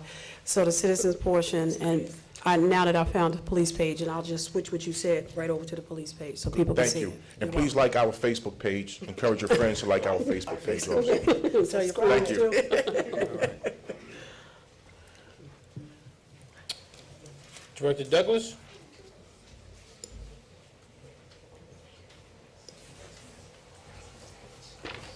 Kenneth Douglas, Fire Director. Good evening, Council, Council President. How are you, sir? How you doing today? First and foremost, just give you a rundown for the last 2 weeks of the Orange Fire Department incidents. from the date from 11/20 to 12/3, we're right now at 2,435 runs for the year. That puts us right at point in the average that we have been for the last several years. A couple of incidents, well, let me start from here. We had no fires during this time period, no special incidents, 3 second alarms. On December 3rd, which was yesterday, there was a vehicle in the 300 block of Mechanic Street that actually jumped the curb, causing major injuries to 2 individuals. To my understanding from my executive staff, is that one of the person's actually leg was amputated, which is unfortunate, but I want to thank and commend those members from the Orange Fire Department for actually extracting these individuals and then getting them to, with the help of our contracted EMS, to get them immediately in the ambulance and immediate care is transported to University Hospital. Also, I'd like to commend the Newark Fire Department. Because it did hit a building, they sent their urban rescue team up here to shore the building so it didn't collapse. Our code official, Mr. Paul Arthur, came out to the scene to assess the property. I'm not sure exactly what happened, if the property was demolished or deemed unsafe. I can have that information to you later. But I do want to commend Newark Fire Department for offering us assistance, which is part of our mutual aid agreement of assistance amongst the 22 municipalities in Essex County. On Sunday, December 2nd, myself, with Councilwoman Wooten and Councilwoman Summers, attended a community meeting at 65 Randolph Place. And this meeting was very informative because you had the tenants who reside in that building that had some major issues. The reason why the mayor called me out there is that some of the windows in that particular building were painted shut that actually leads to the fire escape on the side of the building. Now, right there is an issue, along with some of the tenants had issues of getting smoke detectors. The next day, we went there the next day with a full entourage of fire inspectors from the Orange Fire Department, code enforcement, health, all went there and assessed the entire building. I'm not sure if the owner actually was assessed fines, but as far as the fire department, we did see some issues of violations that we will address. In addition, we're going to be there on Saturday to do safety checks to all the apartments. I believe it's about 30 units in the building. So we'll be there at 11 o'clock to about 1 or 2 o'clock to address all the issues of the tenants, especially as it relates to fire. And in any building in the city of Orange Township, if you experience any of these issues, I respectfully ask you to call, reach out to the fire department at 973-266-4230. On a lighter note, on the 29th of November, we hosted for the 3rd time the fire inspector exam. Actually, we had 5 civilians and 7 firefighters take the exam. I'm still waiting to the results, but it's another opportunity to actually boost our inspectors in the city of Orange and offer them some training that the state certification will assist us in better doing our job. On Thanksgiving, which was the 22nd, we hosted the Gift to Give Thanksgiving feast at the fire department. I want to first and foremost thank the mayor, of course, for supporting us again. In addition to our community volunteers, the churches, the organizations, council persons that were able to attend. Thank you, Councilwoman. Thank you, Councilwoman. Thank you. I hope you like the aprons this year. Yes. Not But, that quick, but. I use mine all year round. But I want to thank you all for attending. We were very fortunate this year. This is probably the biggest one I've seen since I've been here in the last 4 years. Beyond the amount of people that were able to feed the homeless and the less fortunate, we had a lot of support from a lot of the supermarkets in the township, especially Save-A-Lot. Save-A-Lot gave us about 40 bags that were filled with groceries that actually prepare a Thanksgiving meal. So we were actually be able to distribute those bags to some of the people who attended. We couldn't give it to everybody because we have several hundred people come through, but selectively we did give it to some people and they were very thankful of it. Yeah, thank you, Councilman, for coming. Also, Council President, I appreciate your time here. You're welcome. And Councilman, thank you, sir. My pleasure, sir. And this is one of the things that we do starting the holiday season, along with the toy drive we have in December. That date is yet to be determined. But I always appreciate coming out and serving and being a public servant, not just by fire, but showing my face in the community and let them know that the fire department cares. We're more than just fire, putting fires out. We're there to help the community. Secondly, we hosted another forum for the Orange High School students. Ms. DePalma's Health and Career class. Her class consists of students who are looking to get into the medical field as nurses or doctors. So they came 2 times for first aid CPR training and first responder training by the fire department. I want to thank Chief Gerald Long. He's the head of that program and actually made a connection with the high school to give these students this type of training. They learn CPR, AED, first aid, CPR, and actually have 3 sessions. So they're due to have their last session on December 10th. And these are some of the things that's been happening in the fire department and to give back. That's what it's all about. Any questions? Council members? Council President, Councilwoman Easton. quick question. Do you know what buildings you guys delivered the food to afterwards? I know you were talking about going to 300, 400. Well, some of the bags that actually left in the firehouse that actually we filled with the plates, because some people came after we were wrapped okay. up, and they Yeah. picked them up from the firehouse. And I think one probably was taken to 98. I think some were taken in. I'm not sure exactly. I got to check, because Captain Anderson took some there. He took some to some buildings, or 340. I'm not sure. Yeah, I want to say that was an awesome event, but I'm upset now because I don't have my apron. My little nephew enjoyed, I was showing the picture of him helping, he enjoyed serving the food, so that was an experience for him, and helping with the bags. But it was great. I want to thank your firefighters that came out. I mean, they did an excellent job, and people were just coming to eat, Yes. which was good.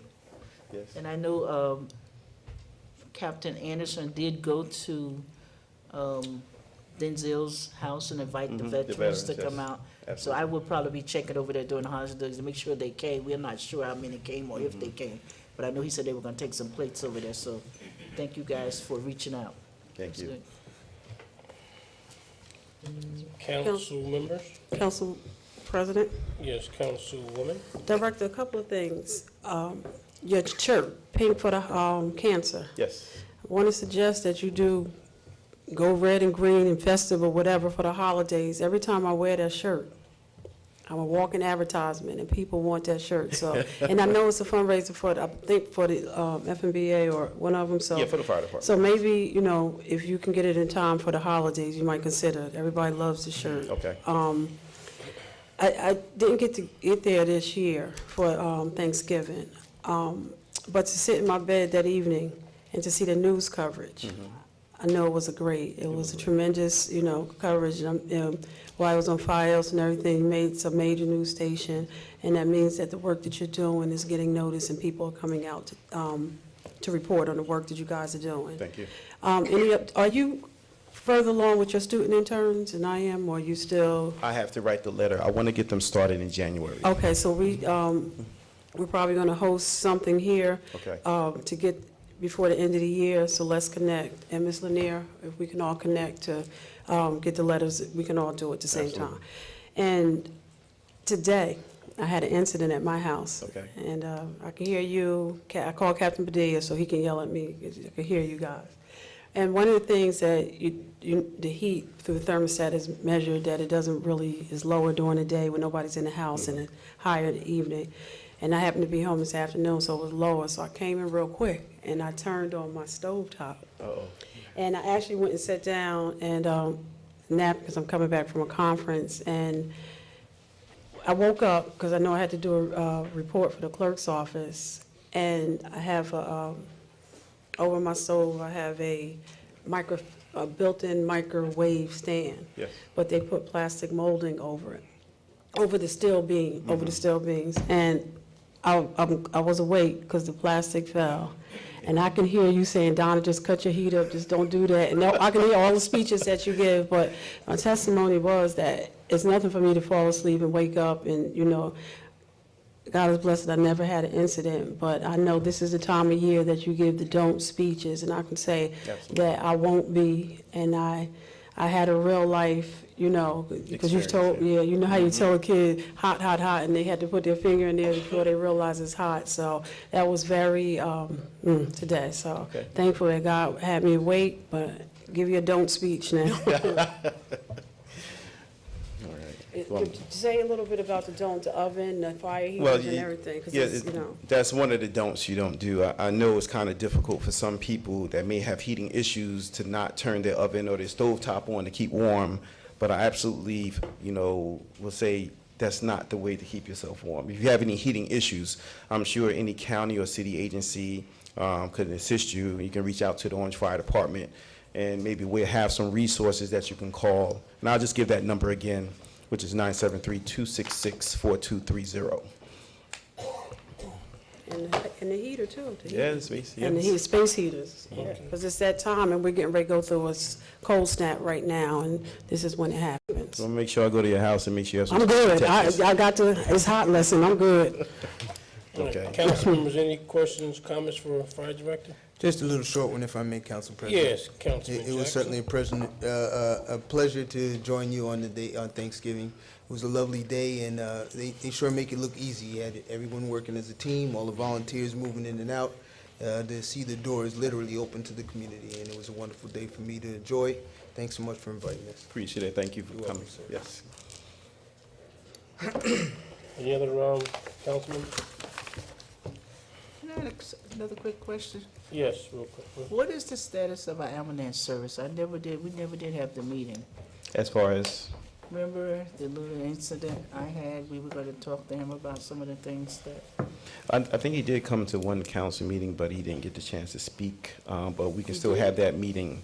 Yeah, it was a while ago, but we can have a meeting. I know that contract is coming to an end right now because of the end of the year. But we can still have that meeting. I'll talk to you in the morning about that. are you proposing to put it out for bid, or? Well, it's definitely going out for bid, so any company that's looking to bid for the EMS service in the city of Orange, I think is coming out soon. Are you still considering in-house? That's a sidebar. Okay, all right. Yeah, that was what I was gonna ask you. Yes. Status of the EMS, service. But the last update that I kind of heard was that, the EMS service, they changed or they, took away one of the ambulances that we are entitled to? Remember the question I called you about, and I told you the issue came up? The terms of the contract of that agreement, the better person to answer that would be the business administrator. Okay, so to your recollection, we have 2 ambulances at night and 2 during the day? We have one ambulance in our what is that called? Backup is East Orange because of the proximity. So anytime we're less of an ambulance, they have our reserve ambulance there. But it was my understanding that the contract, it was for 2 ambulances all the time. Okay, so like I said, the BA can better answer that question. All right. And what's the status of the fire hydrants that need to be repaired? That'd be a question for Public Works, because they're Public Works? responsible for the repair with the water company. Okay. All right. Do you know how many hydrants are not working by chance? I don't have that report available. Okay, all right. Just have it for me at the next meeting? No problem. Thank you. Any other questions for Fire Director? All right, thank you. Thank you very much, and have a good evening. All right, appreciate it. Communications and petitions. We received a communication from Passaic Valley Sewerage Commission regarding the assessment of the third and fourth quarter 2018 user charges. The notice of the public hearing has been rescheduled. The meeting on Thursday, December 6th, is just a meeting to pick another date for the public hearing. Pursuant to Section 4-10 of the Code of the City of Orange Township, each person addressing the council shall step up to the microphone, shall give his or her name and address in an audible tone for the record, and unless further time is granted by the presiding officer, shall limit his or her address to 5 minutes. The public is expected to conduct themselves in a proper manner. Any derogatory, abusive, or threatening statements will not be permitted. The chair will immediately rule such conduct out of order and terminate any further comments. Thank you, sir.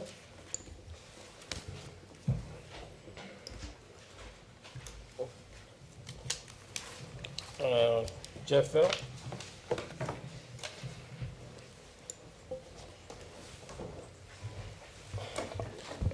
Good evening. My name is Jeffrey Feld, a local businessman, attorney, and mortgagee whose local business address is 268 Main Street, Orange, New Jersey.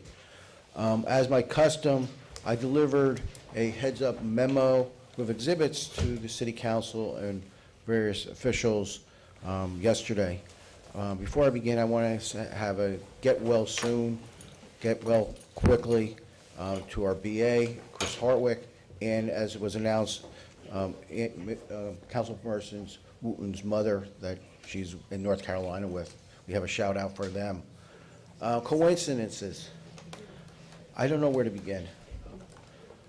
We had a presentation earlier about less than 10 minutes on our best practices inventory responses.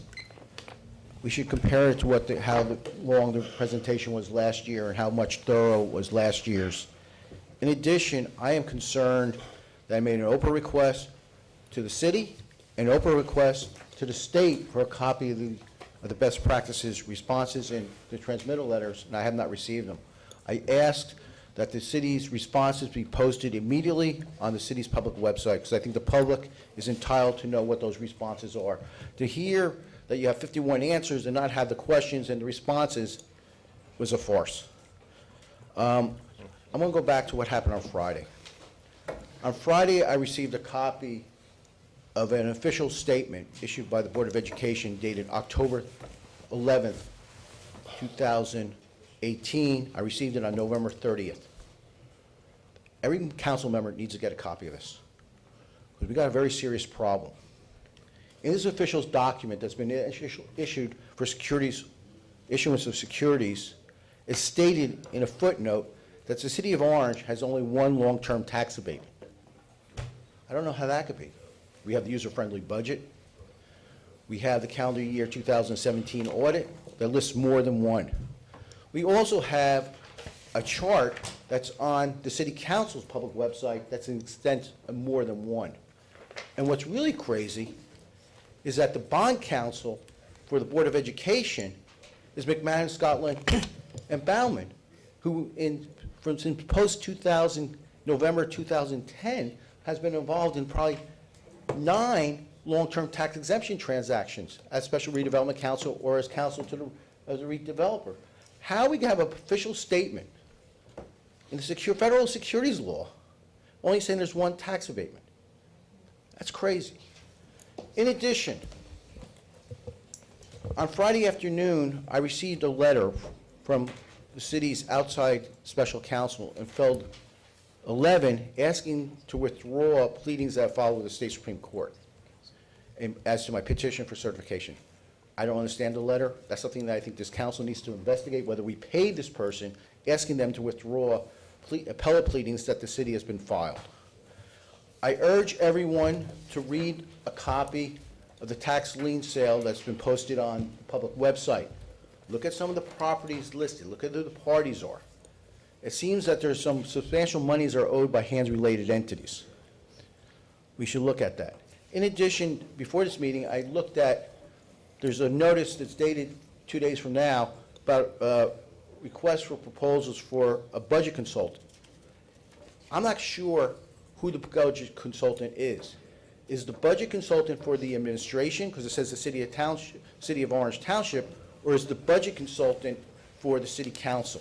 I can't tell from this notice, because in the past, the budget consultant, and if you look at the administrative code, is for the council, not for the city. And I think we need to clarify who this RFP is for. Is it for the administration, or is it for the City Council? I don't know the answer to that. In my heads-up letter, I had a lot of questions regarding the settlement with Mr. Giuliano. You said you might have to go and close executive session for personnel. A lot of the questions I have is to what are we paying out? You know, there's questions at $5,000 for the attorney's fees, but as to the differential, how much is it being paid? I don't know the answer to that. And are we releasing any claims that the city might have against Mr. Giuliano for his role as maybe a director of the local housing authority regarding the Walter G transactions and some other transactions? I don't know the answers to that. Those are the questions. I still would like answers that are set forth in my issues. I'm still waiting for a written response to my Oprah and common law request for access documents for calendar year 2018 FBI subpoenas. There's allegations or rumors floating around that the FBI might have been in Orange last week issuing another round of subpoenas. If possible, can we have confirmation or denial as to that? I've been speaking to reporters. They said they received confirmation from council members. But I think it's time, if the FBI issued another round of subpoenas last week, I think the public is entitled to know that fact now. And if the council members got copies of the subpoenas, that needs to be told, yay or nay. But there's a lot of things we're asking for answers we're entitled to. It goes back to the number of Oprah outstanding things. But as to my outstanding questions as to resolutions on the agenda, I'd like to have answers that are not deemed to be personnel regarding the settlement with Mr. Giuliano. Thank Hey, you. Mr. Phil.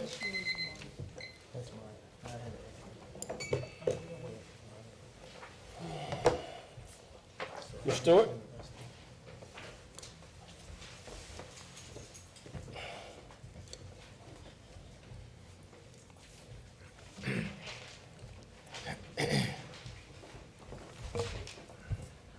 Good evening.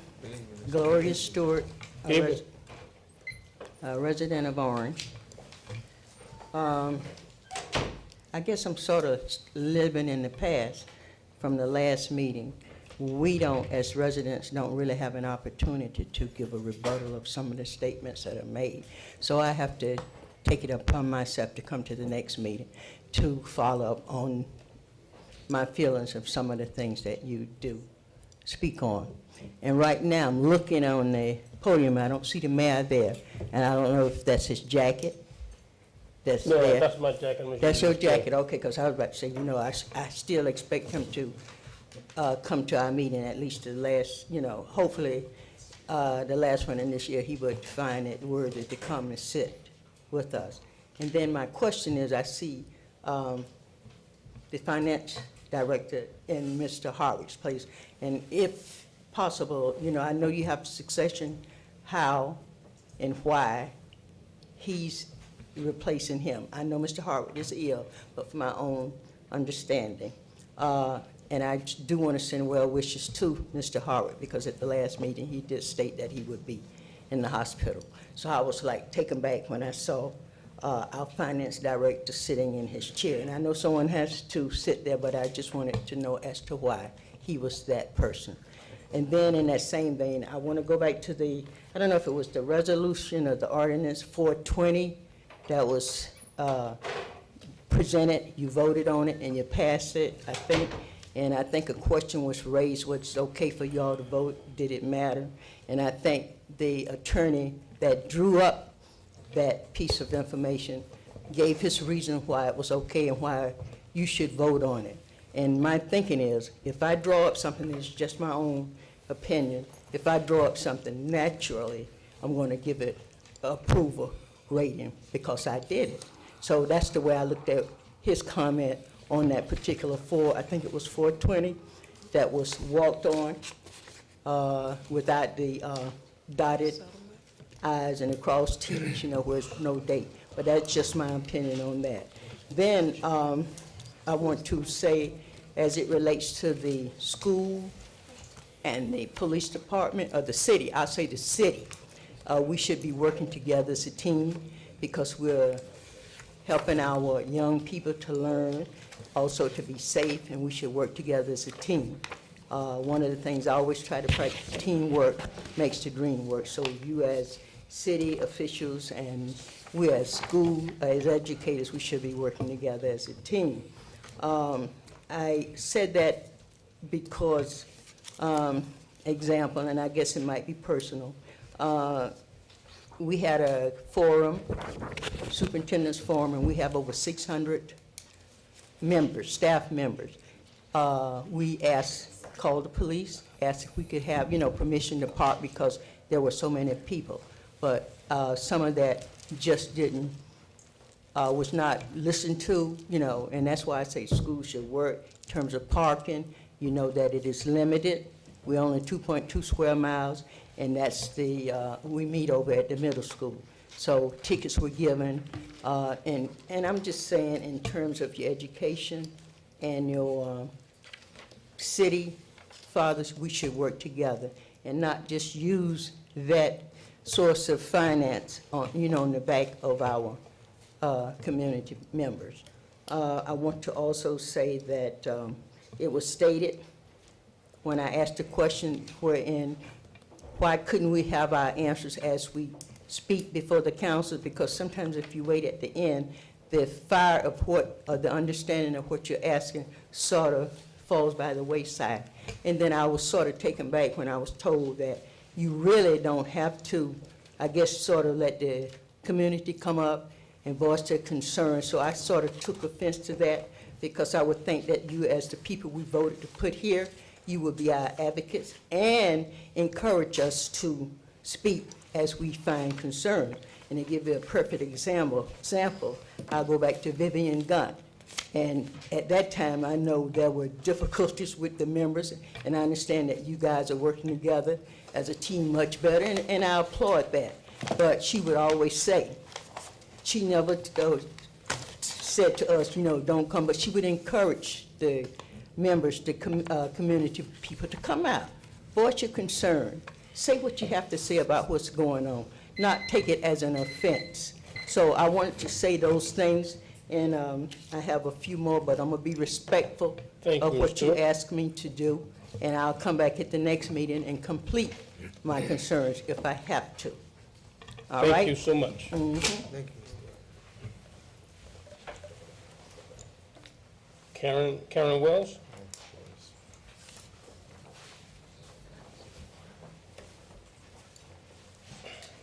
I just have one question. I've been told that we are now able to pay our taxes with our credit card. Is that true? We answer that at the end, Ms. Wells.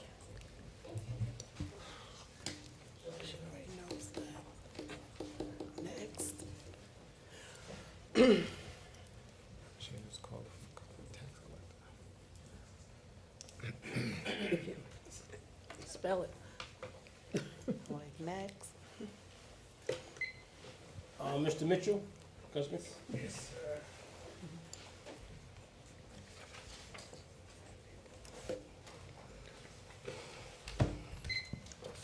Gus Mitchell, 240 North Center Street, Orange. How are you, Mr. Mitchell? How are you, sir? Good afternoon, members. Good afternoon, sir. About 2.5 months ago, I've been here. I addressed the council referring to vehicle parking on my street with New York, Pennsylvania license plates and have orange sticker on it. Chris, the manager, administrator, said he would address it. I contacted him on several occasions, but nothing has been done. I want to know what the council can do to address that situation, because those vehicles are there with permit parking from Pennsylvania, New York. I want to know how they get those permits. Yeah.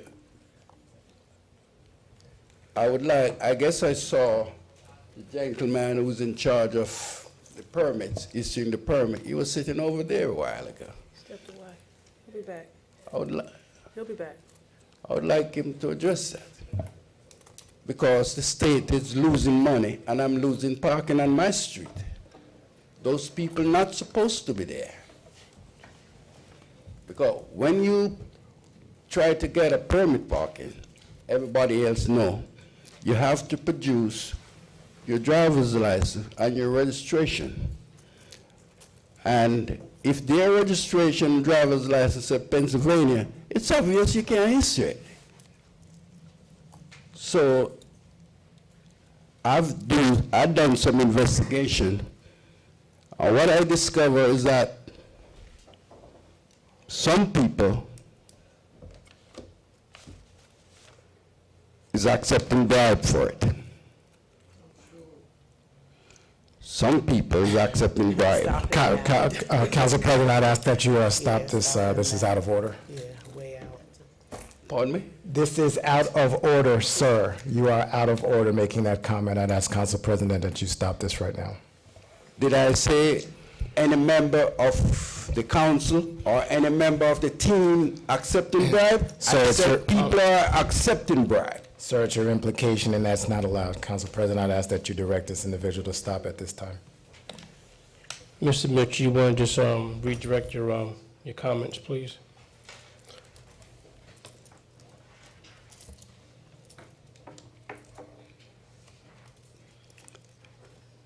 Okay. What can be done to resolve this situation without indicating whoever is involved in this? Why people outside of the state is getting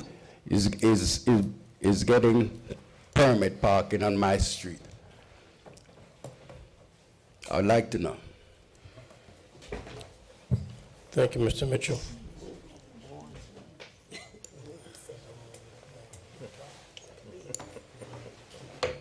We're gonna, Is that it? yes, sir. Is there a motion to close citizen comments? Move. Second.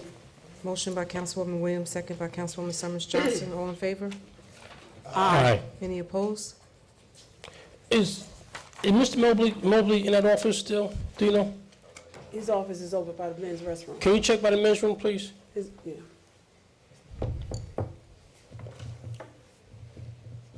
But can we ask CAP as well? They don't issue. No, the but they permits. enforce. He's talking about issuing. Hey, Kat, you want to come up for a second? But police department doesn't issue. No, I got you, the The- enforcement. That's, We enforce on that street Okay. all the time. Okay, because I was. And I don't know if, Just state your name for the record, oh, I'm please. sorry, yes, I'm Captain sorry, Dunn, thank you. City of Orange Police Department. How you Okay. doing? Yeah, I don't know about the out-of-state plates. I don't believe we have any vehicles out there that have permit parking with out-of-state plates. That would be news to me. Okay. So But it is sometimes a common practice for people to register their vehicles in another state and not reside in that state to pay less insurance. And that's why we have the Office of the Fraud Prosecutor in New Jersey. And you can get that telephone number online. And if you do suspect that, it's the case that people are registering their vehicles in another state and residing in this state, you can contact them and they normally conduct an investigation into that. I have the phone number if you would like me to give it. and give it to yeah, could you please, and just give it to us? Thanks. And could you look over on, I was going to ask you too, and I forgot about Chapman Street about enforcement as well. I'm getting the same calls. Absolutely, out. we're going to start some Okay. directed patrols over there. That Just the that residential incident. parking Yeah, oh, enforcement. as far as parking goes. Permit Okay. parking I thought you were enforcement. talking about the shooting. No, the Okay. permit parking enforcement. Yes, That's what everybody's absolutely. asking The for. guys are really good about that. Okay. About the tickets. Okay. But the telephone number is 877-553-7283. And if you suspect that's the case, you can contact them and they can look into it further. And basically, you're saying that if you live on the street and you see an orange sticker in the window with a New York City plate, and you Yeah, that would believe... that'd be very unusual. Got you. I don't have any knowledge of that. Like I said, I'm going to speak to my lieutenants and see if the patrol officers are encountering that, but that would be news to me Okay. as far as someone having a permit parking with an out-of-state plate. I'm not saying it's impossible, but we'll look into it. And our codes, if we can just make sure the code speaks specifically to resident, or is that a given, or does it speak to da-da-da-da? Well, let's have Mr. Mobley come up to the mic.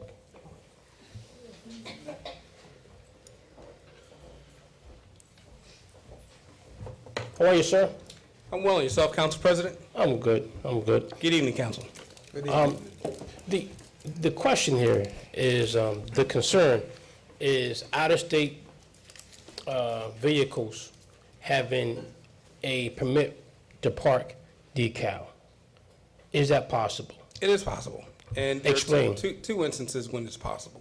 So the first instance is, let's say someone lives in any other state other than New Jersey, relocate, they move to New Jersey, get an apartment, buy a house, they live on a street that is a permit-only street, and so they come and get a permit. However, they have not gone to motor vehicles and changed the process or completed the process to get their license changed.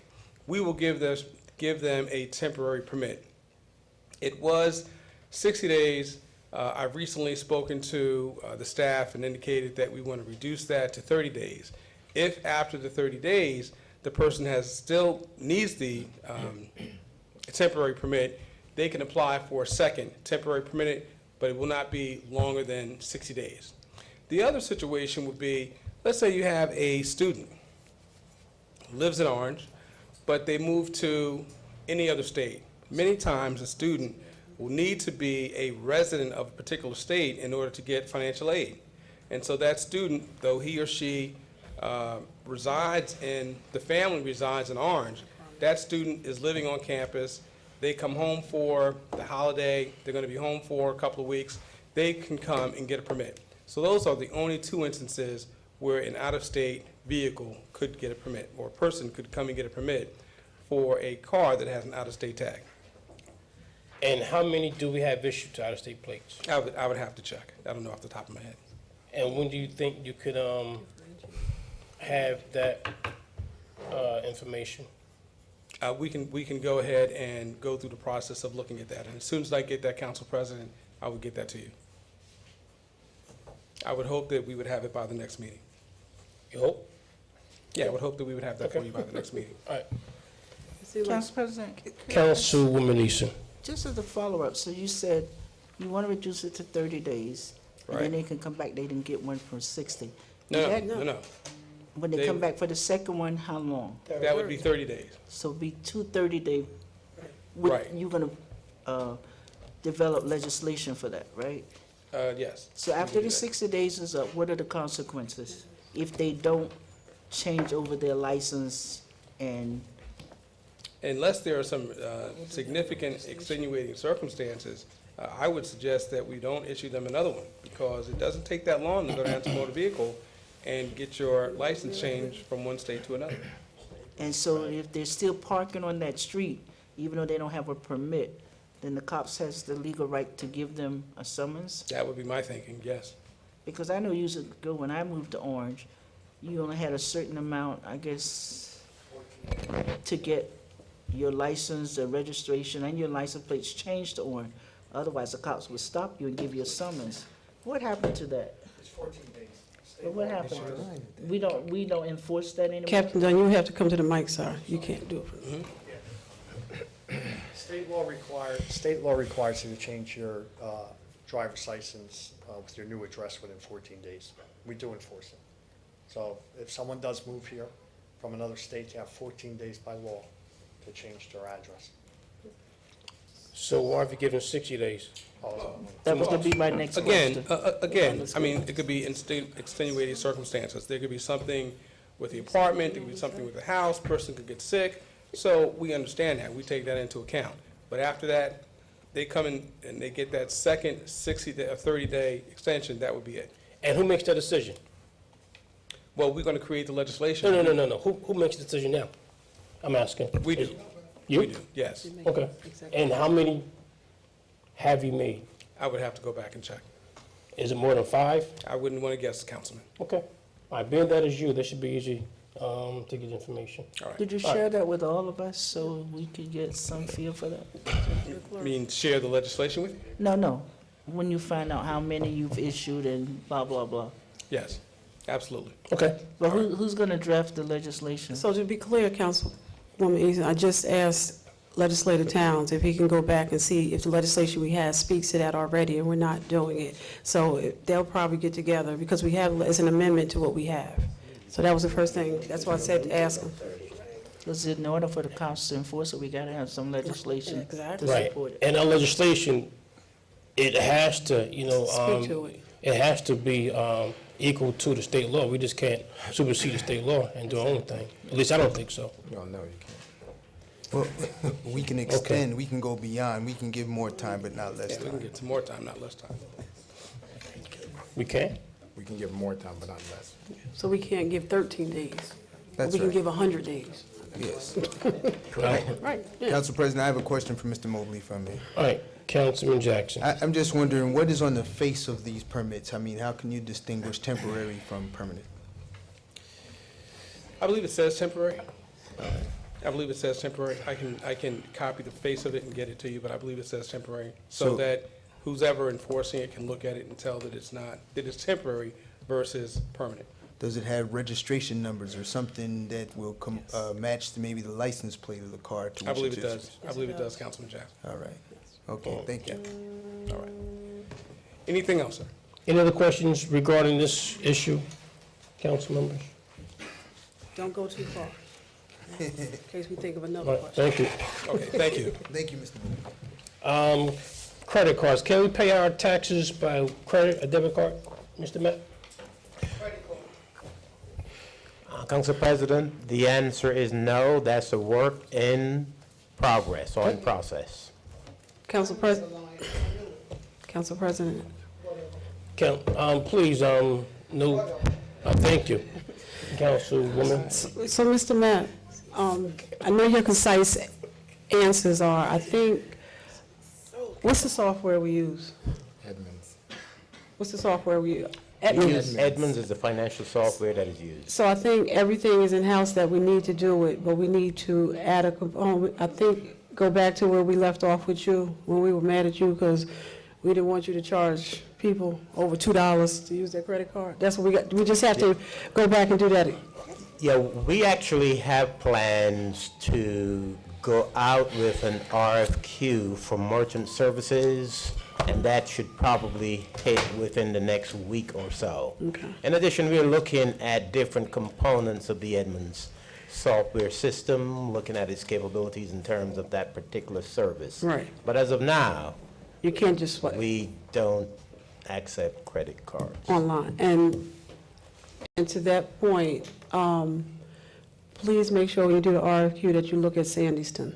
That's my model for payment. Sandys, S-A-N-D-Y-S, town, Sandys Town. In terms of accepting credit cards and how they do it, I like that. Because I think they do ACH and, can you do ACH now? Oh, yeah, you can do ACH. You can do ACH, you just can't do credit card. Okay. Thank you. Okay, If I may. Councilman Jackson. Thank you, Council President. Mr. Mapp, is there a prospective date for when that will be available? Our goal is to have the RFP out within the next week or so, have responses within, the minimum that you can have it out there is 10 days, but our goal is to have something before you in January so that it can be awarded to the vendor who we would recommend. Okay, thank you. Council President, Councilwoman? was it written somewhere that it said you could do it by credit card? Because I just think we need to be clear when people say they heard stuff. I heard stuff, and I hate they.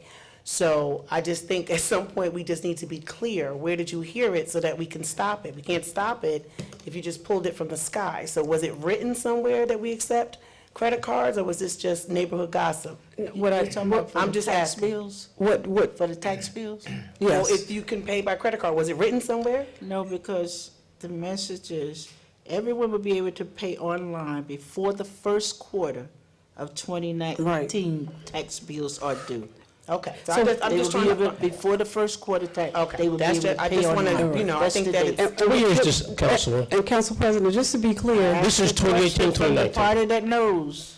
Just to be clear, where they heard it from, Councilwoman, is when the BA was saying what we can do now, what we will be able to Okay, do. what we will be able to do, but According he to our didn't say it. BA, Right, so according to our But- BA, right, but but this- we'll be able to pay online But that's before not the her first question, quarter Councilwoman. Right. tax bills are Right, due. but what I'm Right. saying is, Where did they hear when the it? BA said it, he did not say at that time exactly. that you could pay by credit card. No, he didn't say He that. gave a prospective date, maybe, We but will he did be not able to. say I you could think- do it right now. I Right, think exactly. what it is, So it a lot wasn't of hurt anyway. people, a lot of, if you talk to the residents, a lot of this is word of mouth. Yeah, and I don't do word of One mouth. person says it, the So other it needs to be person written. swears All right. out it's written somewhere that's not true. Okay, Because thank word of you. mouth, I didn't attend the Thanksgiving thing, so Yeah. I don't do word of mouth, I don't do local papers either. So I think that we need to be clear in these meetings to dispel any rumors, because residents really do listen to rumors and gossips, and that is what hurts our town. Rumors and gossip. Yeah. We have a lot of work to do. We have a lot of work to do, but enough with the, just coming up with the rumors, and we have to stop it. So that's why I just wanted to be clear. Thank you. And I'm glad you read that, Councilwoman. I'm glad you read that. Thank you. Thank you. I didn't get all of Ms. Stewart's questions because I was a little taken away when she said that, I said that the citizens should not speak at council meetings. I didn't say that.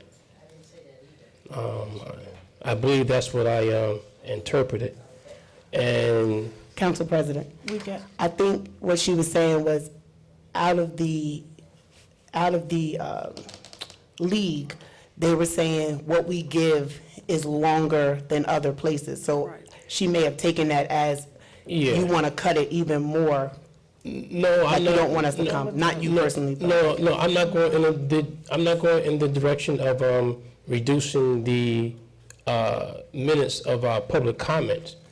But it is written that at the council meetings, we do not have to answer questions, from the public. It is exactly what it says, public comments.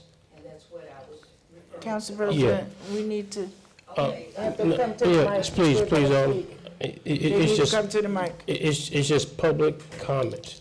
And, thank you. Too close? All right, thank you.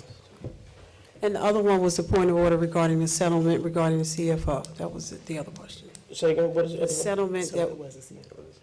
the CFO settlement, language. Yes, Okay. all right. And it passed, and that's it. That was Yes, the- that, we passed that resolution Yes. last meeting, Right. and that's going to be worked out, however it's going to be worked out. And Mr. Fell has some questions about the best practice not being on the website.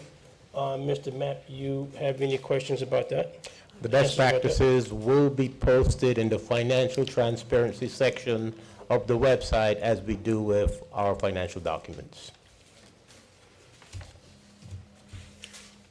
Okay, Council President, yes. ask the clerk, can we get that official statement from the Board of Ed, please, and distribute it to the council? I'm sorry. Can you get the official statement that Mr. Feld made reference to from the Board of Ed and distribute it to the council? Okay. Thank you. If I may respond also, sir. Yes, Council Councilman President. Jackson. One comment about the, excuse me, about the best practices worksheet and the answers. What we received was not a presentation on that worksheet this evening. It was just a comment. And we actually kind of interrupted the opportunity for Mr. Mapp to give a more comprehensive presentation because we wanted to combine it with some other information, as Councilwoman Williams expressed, was discussed in the Finance Committee meeting last night. So you will hear of an opportunity to come and hear a comprehensive explanation of the best practices worksheet, hopefully with the department heads who are obligated to respond and who may have provided some answers. All those people will come before the public and we'll discuss it at some point. But we also use that as an internal opportunity for us to match the different components from the audit, the master plan, and the best practices to improve our public service for the city of Orange. So there's more to be heard from that. Please be patient while we do the work we do. Thank you. That's it. So the RFQ states that the response goes back to the municipal clerk, but the actual packet itself says that the budget consultant is for the municipal council. That is the public notice.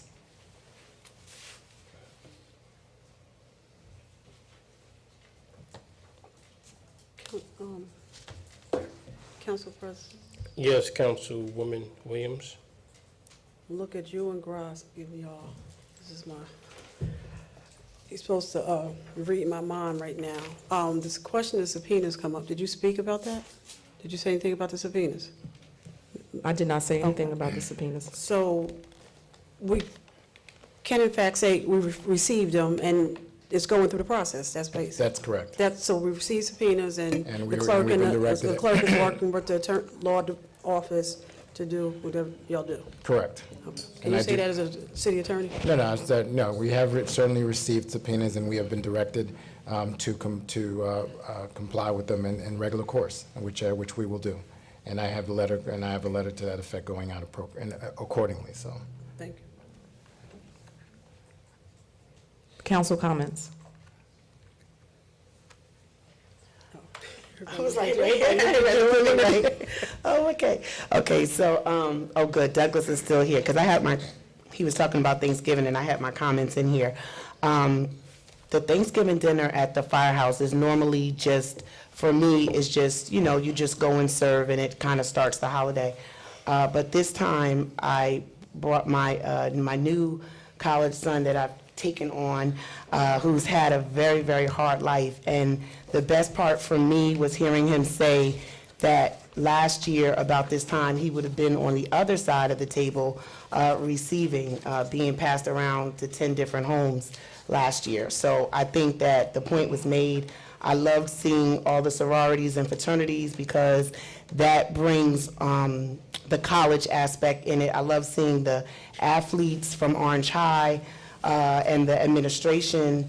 To me, I've never seen it like that. I've usually just firefighters and people from the town, but I think everyone and the way that they create the firehouse to look like a restaurant, I think that was amazing. I think my sons were serving spoons and stuff. That's what they wouldn't drop. So that was good. And Fire Director Douglas talked about a meeting that we had at one of my buildings in the South Ward.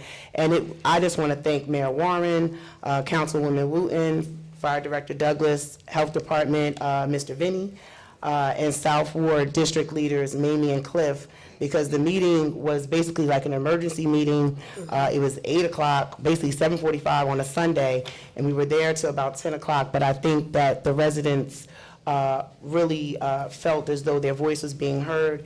And out of the meeting, I was able to find someone to nominate for the rent leveling board, which I was having a lot of trouble to find someone for that. So that was good, and we will be following up with them.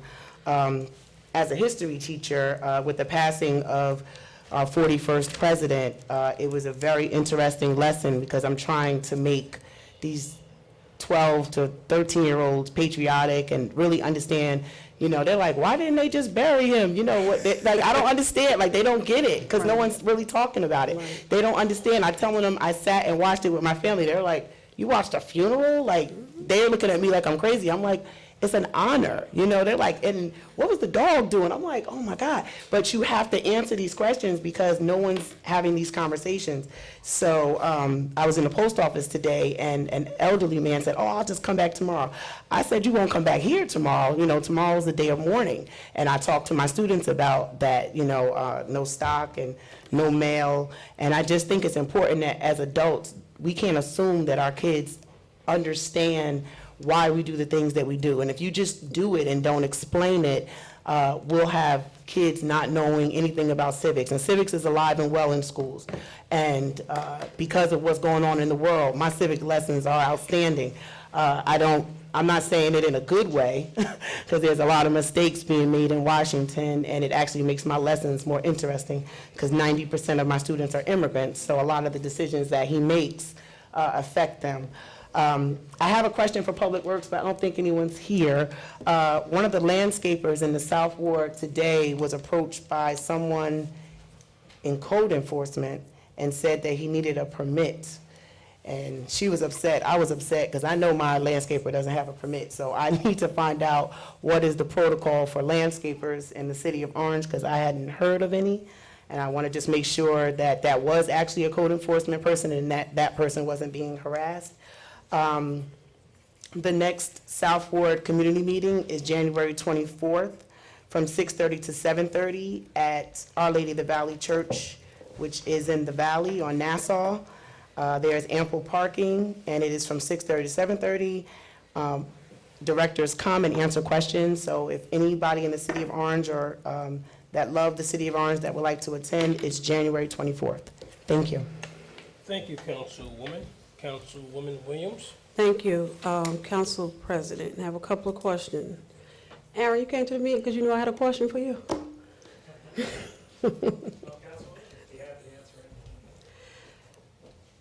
Did I send you an email?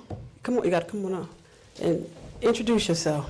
Good evening, council members, council president, Aaron Wilson, tax assessor. Mr. Wilson. Mr. Wilson comes to the council meeting. But did I send you an email? I don't recall, Did you get a Council. chance to forward the email to him? Did I? Oh, okay. I'd be happy to. He did it, he dropped it. But I know you know the situation. 35, the Unitarian Church on Cleveland. Nonprofit. I believe that because a portion of it is used for a section, they're going to be taxed on that portion. Okay, if you don't know, okay, so. Well, I mean.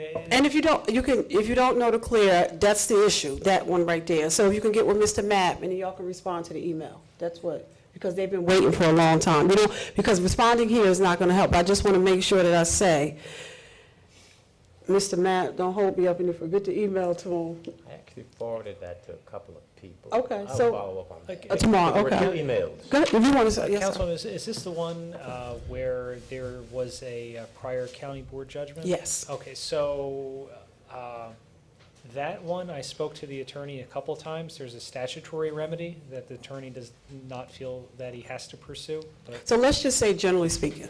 Okay, let's, for right now, because that's specific for that one. So if I'm a nonprofit, if I'm a church, in this case, and I'm getting tax exempt status, and you do what you do to assess and make sure that that tax exempt status is being applied, and you find out, in this case, there was a sex in there, so, well, actually, I think because something wasn't submitted, they had to actually pay taxes as if they were not tax exempt. So what caused that?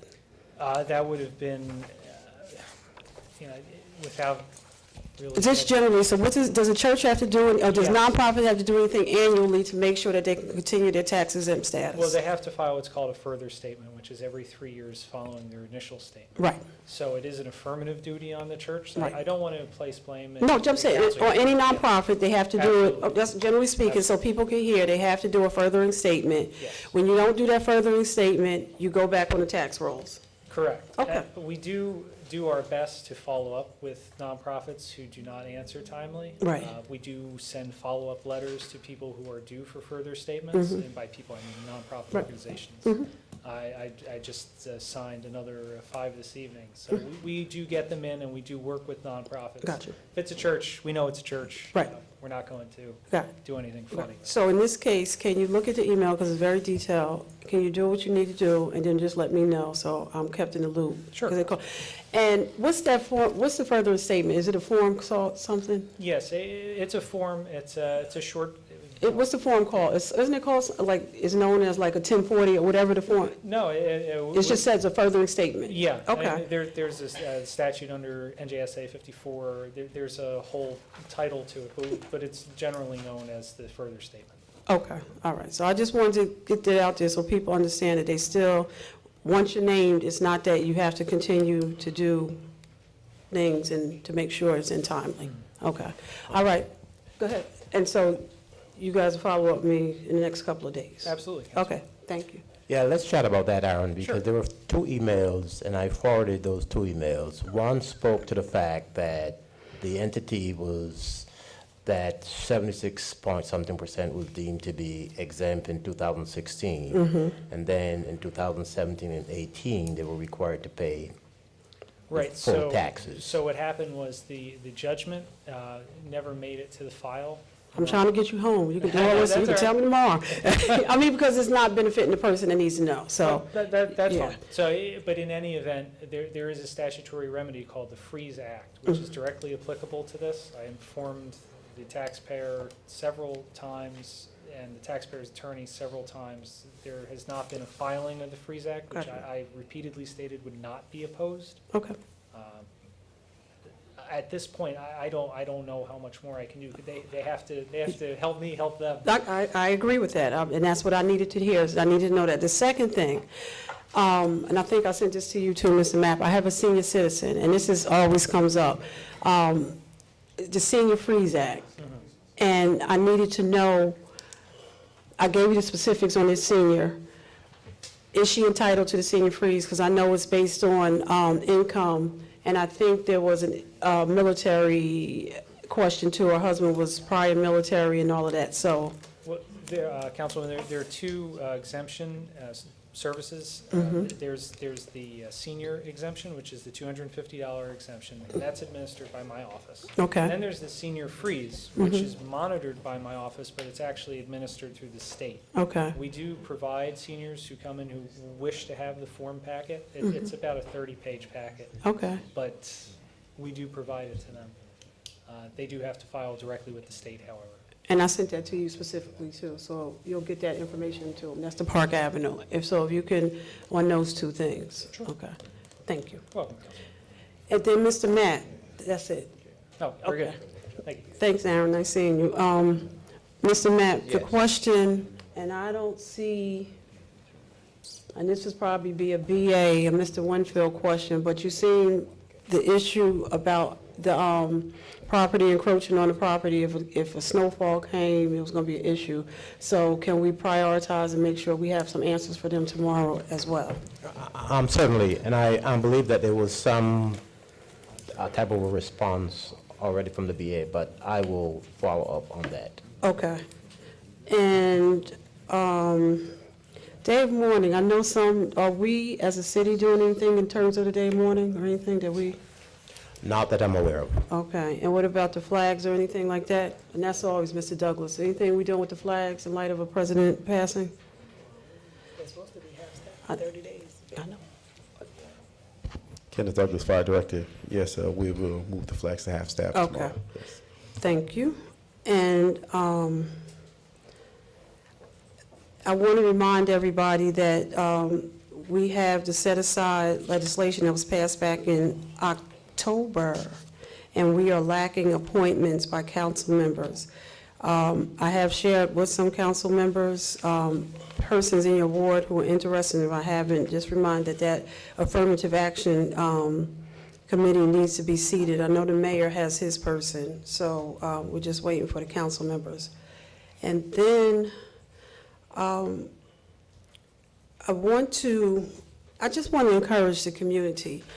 You know, I've just been thinking about we're in this great time of you can communicate at this mic, you can communicate on Facebook, Instagram, and all these other channels.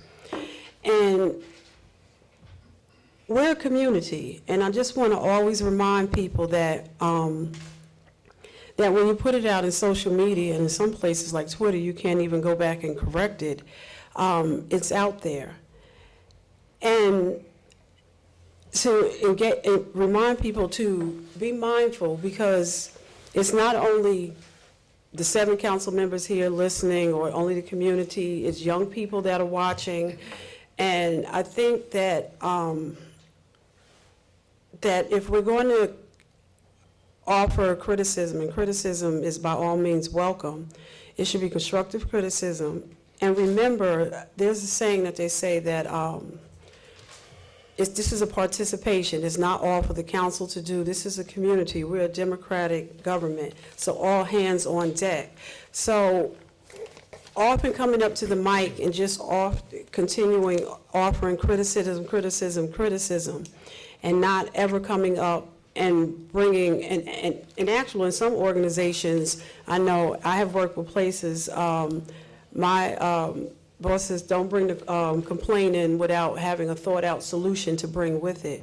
So I just want to be mindful that as we continue, as we prepare to look where we're at as years in and go into a new year, that we're making sure that we as individuals is being most helpful so that the community can be a better community. And just, you know, and again, criticism is warranted. It helps us all grow, and we grow through tough times. But just to be down, outright nasty and offering statements that are malicious, and as a matter of fact, it says that we can't do that, is not helpful to anybody. So I just want to encourage the community to, let's act like a community and to be helpful. And I don't know, because Mr. Hartwick is not here, so it would not have been said, but the lease is in, and can you come up, Mr. Mobley, because you would know, do you know about the lease for New Jersey Transit? For the train station? You know that it's in, right? Okay, so you can come up for a second? Can you come? You can't do it from there, sir.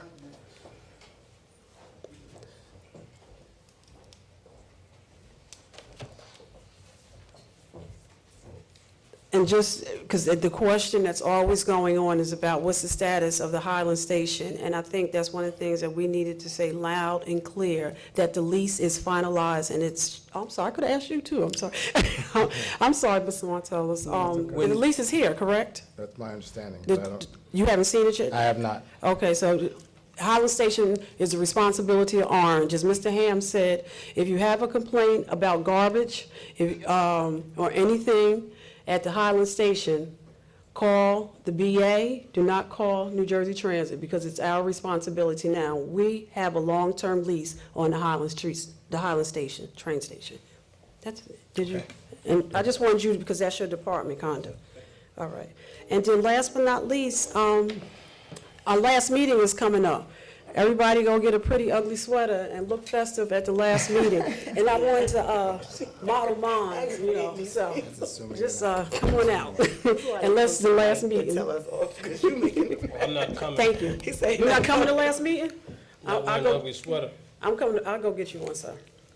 I'm just gonna wear my Christmas I'm sweater. not wearing one of That's these. what ugly sweater is, Councilwoman Councilwoman Eason. Eason. I'm just gonna wear my Christmas sweater. That's what ugly sweater is. That would be officially ugly. So, we'll see. I just have a couple of comments. First, I want to say that on Saturday at Lincoln Avenue School, the school district YPTA, PTO put together a community parent forum. I think it has a new name, Parent Academy, from 10 to 2. And it was an excellent presentation.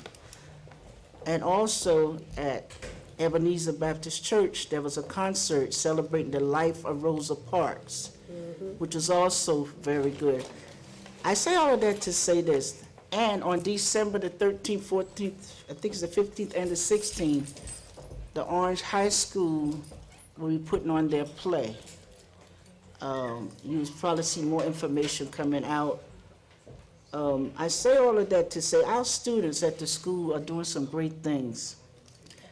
But we need to start supporting those events and activities when we sit around and say there's nothing going on in Orange, and then they put all that effort in and nobody shows up. So I think we need to support our young people and make sure that we are attending the things that they are doing. And you can get any information you need from the school district. And Councilwoman, we sort of touched on it a little bit, but also I want to reiterate about positive comments. There is so much misinformation going out there in the city. Miscommunication, things that are being said that are not true, and it's spreading like wildfire. I'm encouraging everybody, every resident, parent, child, whoever, if you have a problem about your school district or what's happening in your school, Go to the school and get the facts. Don't get it through hearsay, don't get it through anybody's telling you what's there, but go find out for yourself, and that's what we're lacking. I was talking to the mayor and the superintendent. If you have a question, go to the school. But I also wanted to spare, at the planning board meeting last Wednesday, some information came out that was so untrue. The school board itself, and I repeat, the school board members cannot implement curriculum. It has to come through the state, be approved by the state. Somebody was saying that one of the school board members had already had a new package of curriculum that he was implementing in the Orange School District. It has to be lined with our state core standards for schools. So when you hear people saying, oh, we're gonna put in a new curriculum, it cannot happen. And not only that, we were told that we don't read. But evidently, they are not reading because it's a conflict of interest for any school board member to get involved in presenting curriculum to the school board. Our schools are not overcrowded. And there was another that could you excuse me and let me finish? That we're not importing students into the district. There's no such thing happening. But in some cases, because I went back and did my research, because I was so furious when I left that meeting about all the misinformation, all the stuff that's been put out there that is not true. If a family moves into the city, and say they rent a 2-bedroom apartment, and they maybe have 3-4 kids. Now, another family moves in with them, and they have the lease, and they're on the lease, they can register their kids because they are in that address. So when they say overcrowding schools, that's because families are growing in 1-bedroom and 2-bedrooms apartment, and the kids are coming into the school district. So I'm saying we need to get our information to get it together and get it right, and make sure that what we're saying is true. And one of the things I'm going to challenge the state, because if we got board members that's talking about curriculum and what they're going to do, I'm going to ask that question. And I'm going to draft a letter because that is a conflict of interest. The other thing I want to talk to our president about, and Ms. Stewart brought this up at the last meeting, and I sort of thought about it. Prior to years ago when we had questions, when the residents had questions, we did answer them in real time. And I think we need to revisit that instead of holding it to the end, because I know when we had council meeting and somebody was doing that for an hour, it bored me to tears, because you couldn't really remember who asked what question or what they said. But what is the difference in answering them in real time while they're standing at the mic? Because a lot of people get up and say something, then they run out the door. We need to address that before they run out the door and give them their answer. And the things that we can't answer, then we can do at the end, because we need a little time to research. So do you think we can revisit that? I mean, there was nothing cut in stone. We didn't legislate that you had to do the questions at the end. That was implemented by one of our council presidents. So can we go back and revisit that, and let's say, I agree with you, Ms. Stewart, on that note, that your questions should be answered in real time. I mean, it's not hard to say yes or no, but then we should limit the amount of minutes we spend on the answer. So you think there's something that we can address and maybe think about doing? You don't have to answer now. We'll think about it. And maybe one of our sessions, we'll talk about how we can revisit that so that they are happy with what we're having. And I also appreciate everybody that comes out to the meetings and the questions, but sometimes, like I said, every answer is not here in front of that mic. You can get some of those answers at City Hall. You can talk to our village administrator, our finance. I think he has an open door policy. And if you have a concern, our police director is always there, our fire director is there. And I think if we start doing our research and doing some of that stuff, we can all get out of here a lot earlier at night and not have to sit here and hear the same things over and over again. Thank you for listening. You're quite welcome. Councilman Jackson. Thank you, dear Council President. Yes, sir. I'd like to just address one thing about the questions in real time while it's hot. And I agree that there are times when maybe that would help, but I understand that time is needed maybe to research or to find the correct answer. Not everything can be answered contemporaneous to the question. It needs a little time for contemplation, for, those who are answering, maybe to consult with one of the department heads or to ask a question of someone else in order to give an answer. And I think maybe our answers are more clean if we hold the answers to the end. For those people who make a comment and leave, then maybe maybe they don't need to hear the answer, or they want to go home and hear the answer. But certainly, I think we need to keep it so that we don't have back and forth, so that one or two people can kind of monopolize the conversation. So I agree with answers at the end, or having some clarity on back and forth. I think that could get messy. When it comes to positive comments, I always enjoy positive comments and people who come with answers to their own issues. But I also like to see citizens come forward with things that we don't want to hear, because at least for myself, I have thick enough skin that I know that there are so many things that go on here. It's not in my control. And I know the things that are in my control I can change or improve on. So if you come forward with something that is from your perception, in recognition that I can't see, hear, or know everything, then thanks for coming forward. And actually, I think citizens are obligated to disagree with government sometimes in order to keep it straight.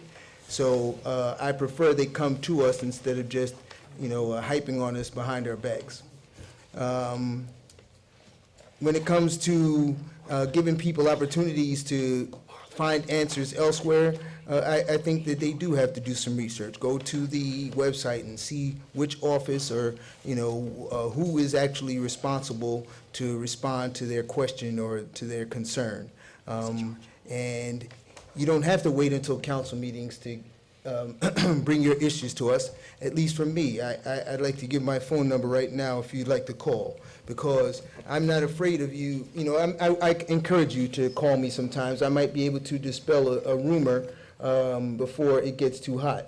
If I don't know the answer, I have 6 other colleagues on the council and people in the administration that I might be able to contact. And my council phone number is 862-240-3634. That's 862-240-3634.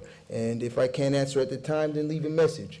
My email address is cjackson@ci.orange.nj.us. cjackson@ci.orange.nj.us.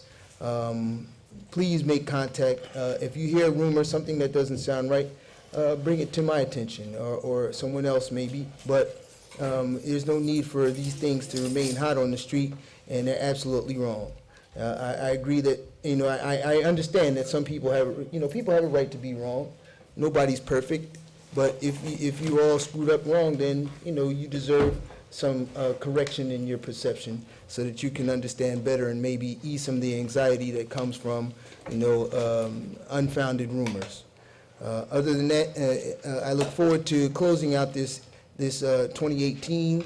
I think the council is on a roll. I'm looking forward to, timely submission of the budget for 2019 as we move forward in progressing as a legislative body. Peace and strength, everybody, as we move forward. Thanks. Thank you, Councilman. You're welcome. Councilman Johnson. Good evening, Council President. I yield my time this evening. Okay. I'll be real quick. Regarding revisiting the public comment part of our meeting. The law states that we do not have to answer questions. And starting January, that's what I'm going to follow. The public comments section of the meeting, that's what it's for. You make your comments and we move on. A Q&A going back and forth. Starting January, I will not be entertaining answering questions during the public portion of the meeting. You know we have to vote on that, right? No, we don't. Not for No, him. you don't. No, we don't. Really? He said No, for we him. don't. You don't have to. No, we don't. Okay. No, that's the law. And that is it. That's really all what I have to say. Council President, Yes. I'm sorry. I forgot to say a couple of things, but I'll do some at new business. But I Yes. just want to say one thing for this administration, and many of you are not here. Communication is really, really essential. It's not enough for us to be over here developing, creating new things, and then when it comes time for the celebration, that we're not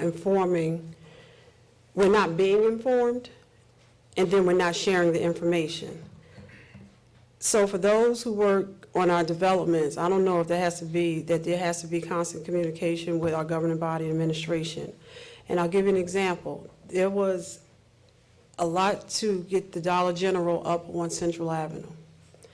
It had to go before the planning board. There was some things going back and forth, but to keep it on schedule, we had to push.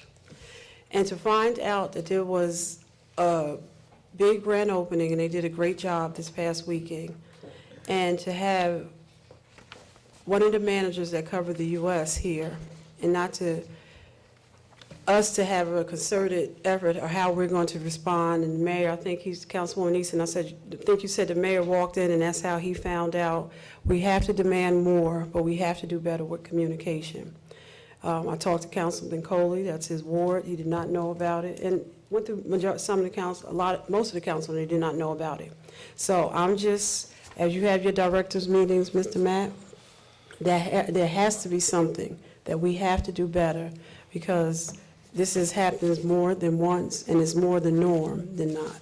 So please, whatever it is, I don't know, but make sure that we do better going forward. Because the way to success is to make sure we're involved and know what's going on, and that we're not being reactive, that we're proactive. Okay. I'm glad my development council heard that. Okay. So I don't know if you have to write that in as law or Council something. President, Okay. Councilwoman Easton. I'm sorry to Councilwoman, but Mr. Mobley is here, maybe he can take it back. I think at the end of each month, Mr. Mapp, we should get a list of all COOs that has been issued. Certificate of occupancy, all new places that's open, and that has to be a tracking mechanism that's created so the council is aware. Whenever you issue CFO, when there's a, what do you call it, permits taken out, new businesses are coming, somebody in that department, planning or Mr. Should issue a report. It's just putting a Excel spreadsheet together and just sending it to the council, to the clerk's office, so we all get it. Because when I heard about the Gentleman's Club, a resident was screaming in my ear because she didn't think it was appropriate.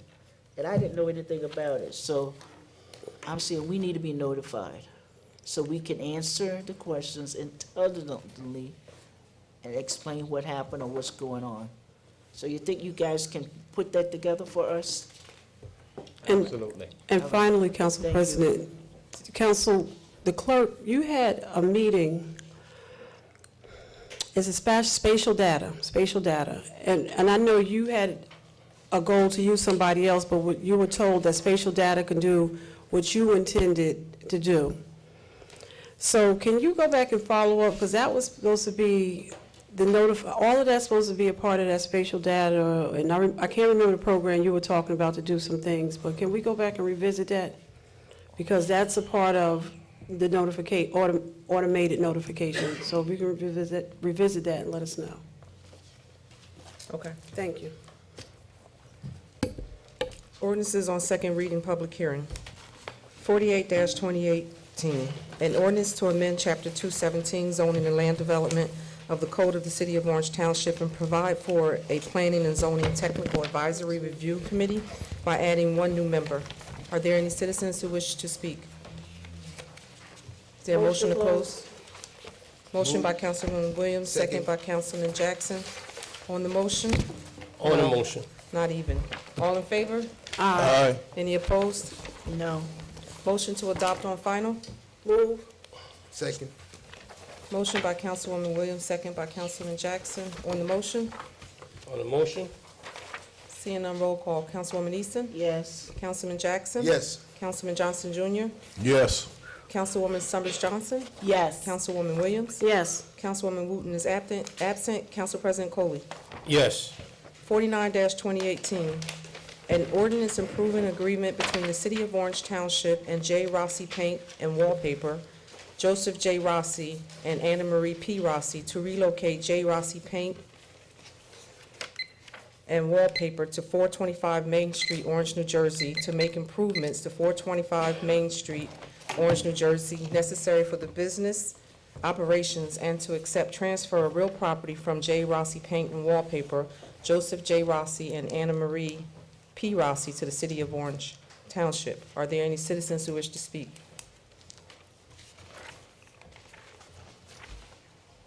I'm Jeffrey Feld, you have my address. I incorporate all my questions and comments that were put into my heads-up letter and before. Again, 49, my comments relate to 49, 50, and 51. It's a whole package. I also make reference to the appraisal that's posted on the website in support of that and what the conclusion was of the appraiser. And also, I think you should take into account that the designation of opportunity zones about the fair market values. I'm not going to really belabor the points. You have my questions. You have my comments about this transaction. I really think you should be looking at 51, 2018, the way to finance this. We were promised about 60 days ago that there would be an attorney's signature on that bond ordinance. There's no signature. So how are you going to finance it if you have no opinion from council that the transaction is valid?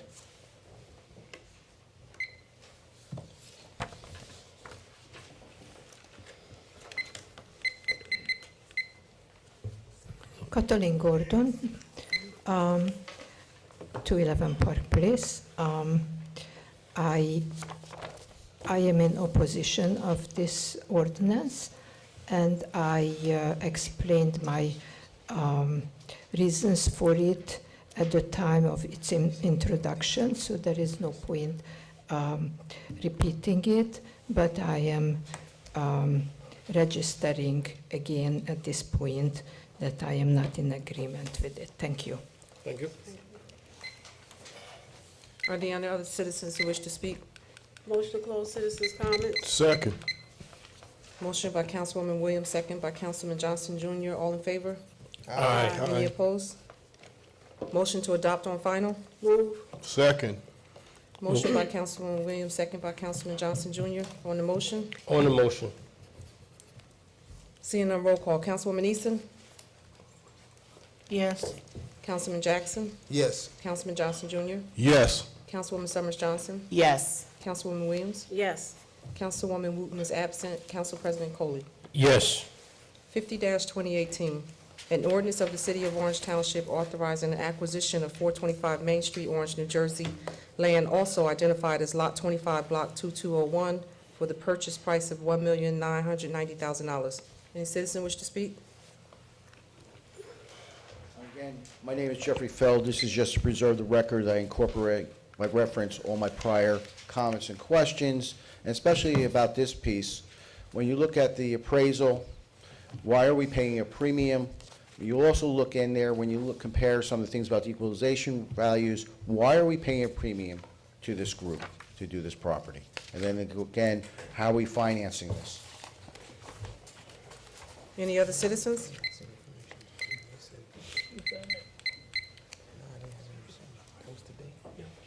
Kathleen Gordon. Similarly to my comment to 49, I am in opposition. I explained it. My reasons are similar to that of Mr. Feld's, and I just want to have it recorded. Thank you. Thank you. Is there a motion to close citizen comments? Second. Motion by Councilwoman Williams, second by Councilman Johnson Jr. Is there a motion, all in favor? Aye. Any opposed? Is there a motion to adopt on final? Second. Motion by Councilwoman Williams, second by Councilman Jackson. On the motion? On the motion. Seeing none, roll call. Councilwoman Eason? Yes. Councilman Jackson? Yes. Councilman Johnson Jr.? Yes. Councilwoman Summers Johnson? Yes. Councilwoman Williams? Yes. Councilwoman Wooten is absent. Council President Coley. Yes. 51-2018 WO, a bond ordinance providing for the acquisition and renovation of 425 Main Street by and in the city of Orange Township in the county of Essex, state of New Jersey, the city, appropriating $3 million therefore and authorizing the issuance of 857,000 bonds or notes of the city to finance part of the cost thereof. Any citizens wish to speak?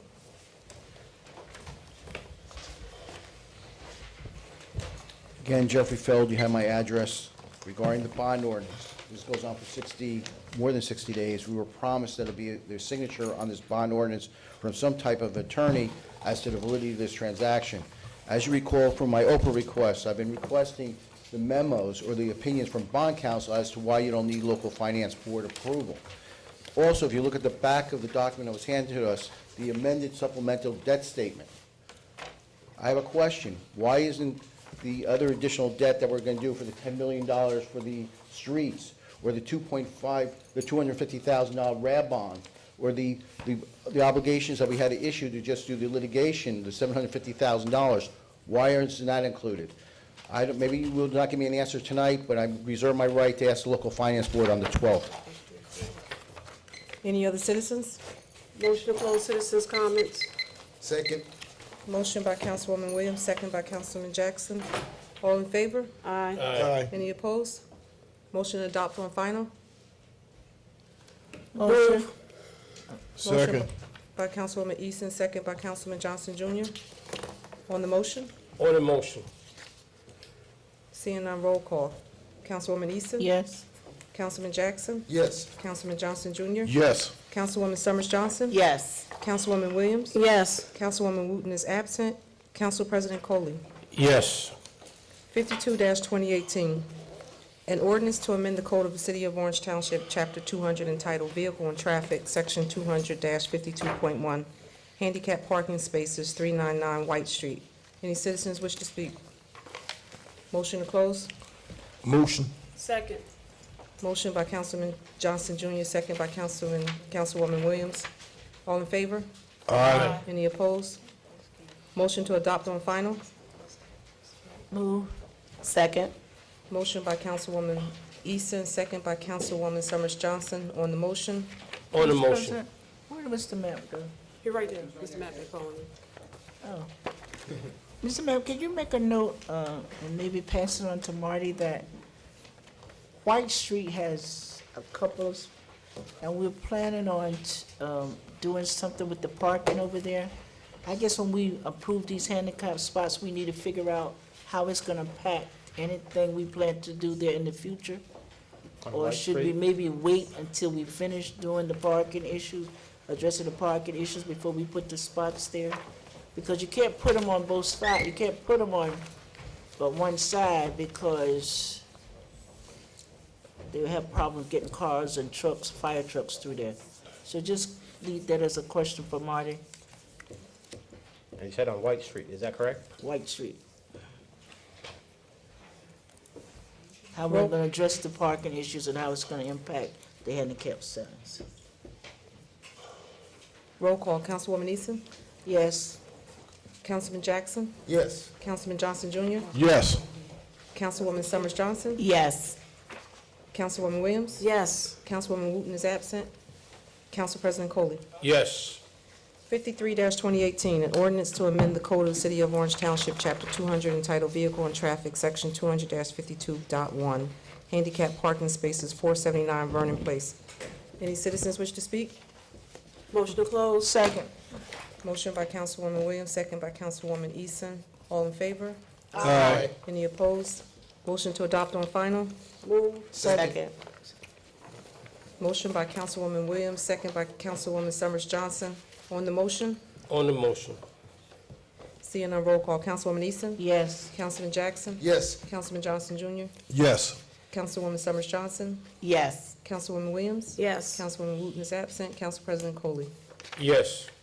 54-2018, an ordinance to amend the code of the City of Orange Township, Chapter 200, entitled Vehicle and Traffic, Section 200-52.1, handicap parking spaces, 357-363 Lincoln Avenue, Apartment B, A. Any citizens wish to speak? Motion to close. Second. Motion by Councilwoman Williams, second by Councilman Summers Johnson Jr. Councilman. All in favor? Aye. Any opposed? Motion to adopt on final. Move. Second. Motion by Councilman Johnson Jr., second by Councilman Jackson on the motion. On the motion. Seeing none, roll call. Councilwoman Easton? Yes. Councilman Jackson? Yes. Councilman Johnson Jr.? Yes. Councilwoman Summers Johnson? Yes. Councilman Williams? Yes. Councilman Wooten is absent. Council President Coley. Yes. 55-2018, an ordinance to amend the code of the City of Orange Township, Chapter 200, entitled Vehicle and Traffic, Section 200-52.1, handicap parking spaces, 557 Carroll Street. Any citizens wish to speak? Motion to close citizen comments? Motion. Second. Motion by Councilman Johnson Jr., second by Councilwoman Easton. All in favor? Aye. Any opposed? Motion to adopt on final. Move. Second. Motion by Councilman Jackson, second by Councilwoman Williams on the motion. On the motion. Seeing the roll call, Councilwoman Easton. Yes. Councilman Jackson. Yes. Councilman Johnson Jr. Yes. Councilwoman Summers Johnson. Yes. Councilwoman Williams. Yes. Councilwoman Wooten is absent. Council President Coley. Yes. 56-2018, an ordinance to amend the code of the City of Orange Township, Chapter 200, entitled Vehicles and Traffic, Section 200-52.1, handicap parking spaces, 99 Bell Street. Any citizens wish to speak? Motion to close citizens' comments. Second. Motion by Councilwoman Williams, second by Councilman Johnson Jr. All in favor? Aye. Any opposed? Motion to adopt on final. Motion. Second. Motion by Councilwoman Easton, second by Councilwoman Williams. On the motion, On the motion.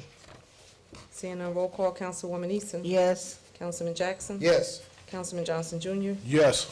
Councilwoman Summers Johnson. Yes. Councilwoman Williams. Yes. Councilwoman Wooten is absent. Council President Coley. Yes. 57-2018, an ordinance to amend the code of the City of Orange Township, Chapter 200, entitled Vehicles and Traffic, Section 200-52.1, handicap parking spaces, 560 White Street. Any citizens wish to speak? Motion to close citizens' comments. Second. Motion by Councilwoman Williams, second by Councilman Johnson Jr. All in favor? Aye. Any opposed? Motion to adopt on final. Move. Second. Motion by Councilman Jackson, second by Councilman Johnson Jr. On the motion, On the motion. seeing none, roll call. Councilwoman Easton. Yes. Councilman Jackson. Yes. Councilman Johnson Jr. Yes. Councilwoman Summers Johnson. Yes. Councilwoman Williams. Yes. Councilwoman Wooten is absent. Council President Coley. Yes. 60-2018, an ordinance of the City of Orange Township to approve a tax exemption for a 30-year period and to authorize the 30-year exemption and authorizing the execution of a financial agreement between the city and DNR Orange Urban Renewal LLC. Any citizens wish to speak? Jeffrey Feld, you have my address. As of 6218, I think it's right now, it's premature to maybe consider this because at the last meeting, we were promised a notice presentation on the financials. Because following this one, you're having a first reading, is about the 30-year lease that ties into this whole project. In addition, there's a RAB bonds that need to be issued for this project, and those RAB bonds can't be approved until the local finance board meeting on December 12th. Why can't we push off the 60th, number 60, to the next meeting when you're going to approve the RAB bonds? And we have the presentation by the financials. And the presentation by the financials should be done by the person that created the financial fiscal impact study that's attached. We should have an explanation. The public's entitled to know. I mean, maybe we heard earlier that we're not entitled to have answers to our questions, but I think a lot of people, when you're talking about it, would think with something that's going to bind us for 30 years, that the public, we should be looking for transparency, and we should be just have some kind of presentation. I leave it to your whim. Now you need to get some more. Derek Henry, 253 Ogden Street, Orange, New Jersey. So, in January, I'm going to start doing a job similar to y'all's. 30 years, no numbers, no projections. I don't know what they're going to do to y'all, but I'm pretty sure at my first or second meeting, if I do this, they're going to stone me. I would ask you to reconsider till the presentation is made and the numbers come in. Thank you. Do any other citizens wish to speak? Motion to close citizens' comments. Second. Motion by Councilwoman Williams, second by Councilman Johnson Jr. All in favor? Aye. Any opposed? Motion to adopt on final. Move. Second. Motion by Councilwoman Williams, second by Councilman Johnson Jr. On the motion? On the motion, Council President, Yes. through you to Gross, who will defer, I'm sure, to Development Council. Can you just have Development Council make a simple statement on the record? In terms- Please. Mr. Farron? Finally, I get to say good evening. Not good morning. Not yet. So, State your name, I'm please. sorry, Jim Farron from Gluck Walrath Law Firm. We're redevelopment counsel to the city. So just to move your memory back, 2 meetings ago, there was a presentation on this ordinance at the time of introduction. At the time of introduction, I believe the developer stood up and made a presentation, and the business administrator also made a presentation. Prior to that meeting, I know that the developer had filed a pilot application which had the financial projections included in it. Immediately prior to the meeting, I believe he circulated to the council members an updated spreadsheet that showed projected pilot numbers and projected net parking revenues that would come from the garage level that is to be leased to the city under the accompanying legislation, which is up for first reading later today. I just wanted to be clear that this is not a situation where there has not been any financial information presented to council. It has been part of the pilot application, and it has been part of the spreadsheet that has been shared with council. The pilot projections are premised upon a negotiated percentage of the net revenues to be generated by the project. Obviously, the amount of net revenues that will be generated is a projection because it hasn't happened yet. But the percentage to be applied to that has been negotiated. The spreadsheet shows a projection of assumed land taxes, assumed revenues, and at the end of the column of the spreadsheet, a column that references projected net parking revenues to be generated by the city. And also a column for debt service associated with the RAB bond. There's a separate matter that will be up for final adoption in 2 weeks, a $250,000 RAB bond. And I remember explaining at the council meeting two meetings ago that there's approximately $12,000 a year of debt service on that. So I did want to say that there has been some financial information shared and analyzed. It was analyzed thoroughly, I think, by the staff, and I believe it was all presented. In terms of timing, the developer, this is, I believe, an opportunity zone project. What opportunity zones allow is a rollover of capital gains into new projects, and there's a time constraint associated with that. So up until a week ago, we were understanding that the financial agreement had to be signed very quickly in order to allow for the property sale to occur on the timeline that was necessary for the tax benefits to be accrued. I now understand that the deadline for closing on the property is very early January. So the reason for moving this is so that the ordinance can be adopted, the 20-day waiting period before effectiveness can pass, and then the financial agreement can be signed prior to the developer actually acquiring the property. That deadline, I believe, is a hard deadline now of January 7th. So that's the backstory in terms of the timing, which is in response to one of your questions. Thank you. Sure. Thank you. Roll call, Councilwoman Eason? Yes. Councilman Jackson? Yes. Councilman Johnson Jr.? Yes. Councilwoman Summers Johnson? Yes. Councilwoman Williams? Yes. Councilwoman Wooten is absent. Council President Coley? Yes. Ordinance on introduction, first reading. 61-2018. Ordinance of the City of Orange Township approving a garage lease agreement with DNR Orange Urban Renewal LLC, providing for a 30-year lease by the city of a portion of a proposed two-level parking garage with 3-year extension option of 10 years each. Motion to adopt on first? Move. Second. Motion by Councilwoman Williams, second by Councilman Johnson Jr. On the motion? On the motion. Seeing none, roll call. Councilwoman Eason? Yes. Councilman Jackson? Yes. Councilman Johnson Jr.? Yes. Councilwoman Summers Johnson? Yes. Councilwoman Williams? Yes. Councilwoman Wooten is absent. Council President Coley? Yes. The public hearing and final adoption will be January 2nd, 2019. Consent agenda. All items listed with an asterisk are considered to be routine by the City Council and will be enacted by one motion. There will be no separate discussion of these items unless the council member so requests, in which event the item will be removed from the general order of business and considered in its normal sequence of the agenda. Are there any items the council wish to remove from the consent agenda?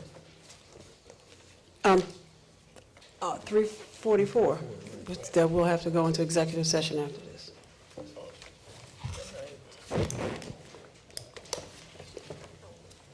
Any other items? Resolution, the consent agenda now consists of 333, 2018. 343, 2018, and 345, 2018. Is there a motion to adopt the consent agenda? Move. Second. Motion by Councilman Johnson Jr., second by Councilman Jackson. Yes. On the motion? On the motion. Seeing none, roll call. Councilwoman Eason? Yes. Councilman Jackson? Yes. Councilman Johnson Jr.? Yes. Councilwoman Summers Johnson? Yes. Councilwoman Williams? Yes. Councilwoman Wooten is absent. Council President Coley? Yes. And Council President, before we go into executive session, if we could suspend the rules, and I have another question, just because I was going to do it during new business, Regarding the tax sale. And I asked Aaron if he could just stay for 5 more minutes. I know it's not him, but he knows, and Mr. Matt, and here's my question, it's more of a statement. The tax sale that's both online and printed out, it tells of people's names and the amount they're delinquent. People are not interested in buying people's names. They're interested in buying property. So, for instance, when I got this list, this tells me nothing about the property that I might go buy. And I know that you can sort these lists in different manners. You can put the property, and usually even in the paper is the property and the name is optional, but the property is the thing. The property and the amount is what's important. So I don't know why the primary is that name and then the amount delinquent, and there's no property listed, and that's both online. And I mean, you can expand online, but again, the first thing you should see is the property, not the name, because what attracts you to buy the tax lien is the property, not the person's name. So that's what my concern is, how it's put up on the website, and then how it's also printed out when people are getting. It's by name. So this whole list contains nothing but names and amounts, but it doesn't tell the properties that it's with. That's what, okay? Okay. Thank you, sir.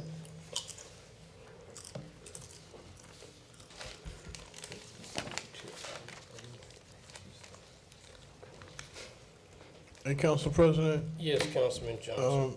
I'm pondering, that was a good thought that Councilwoman Williams just addressed. This is our second year doing electronic. Yes, that's correct. And did we use this same format last year? I don't recall the format that was used last year. What I do know is that typically, whenever there's a tax sale, that the property is advertised, the name of the property owner, the lot and block, it is very typical, and the amount that is outstanding. So only thing on this is the name and the amount. It does not have the block and lot, or it does not, on the printout, it does not even list the address. However, on the internet, your baby, to do it online, you can expand it. But again, I will see Harold Johnson, like, oh, I like Harold's, whatever, and then have to go. It's not that I see Fuller Terrace first, I see Harold Johnson first. You know what I'm saying? I don't know what you're referring to, Counselor, but usually the ad does give you the name of the property owner, the lot and block, and it gives you the address, usually. Let me just show you. This is how it looks on online as well.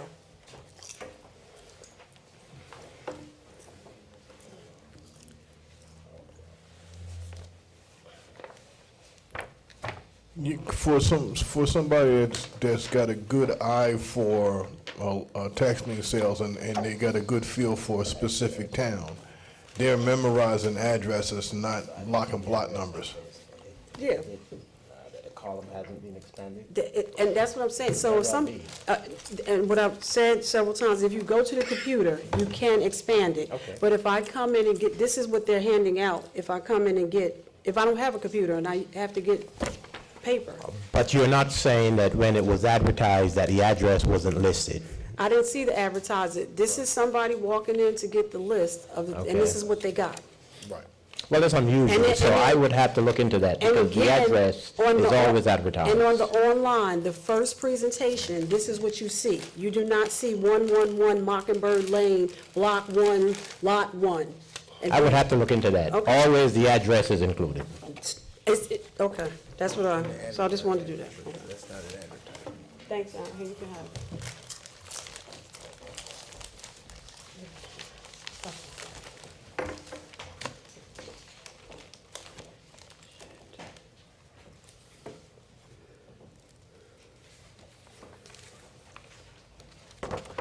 Madam Clerk?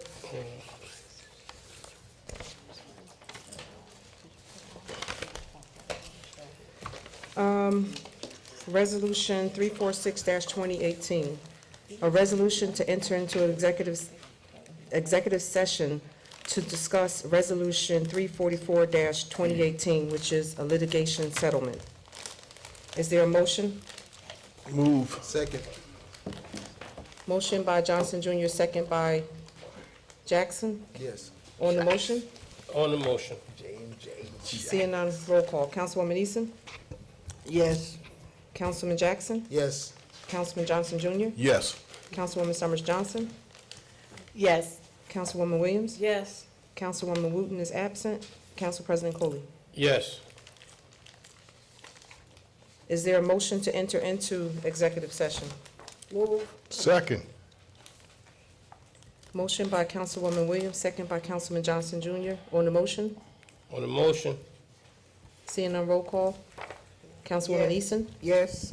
Councilman Jackson? Yes. Councilman Johnson Jr.? Yes. Councilwoman Summers Johnson? Yes. Councilwoman Williams? Yes. Councilwoman Wooten is absent. Council President Coley? Yes. It's currently 10:07 PM. We're entering into executive session.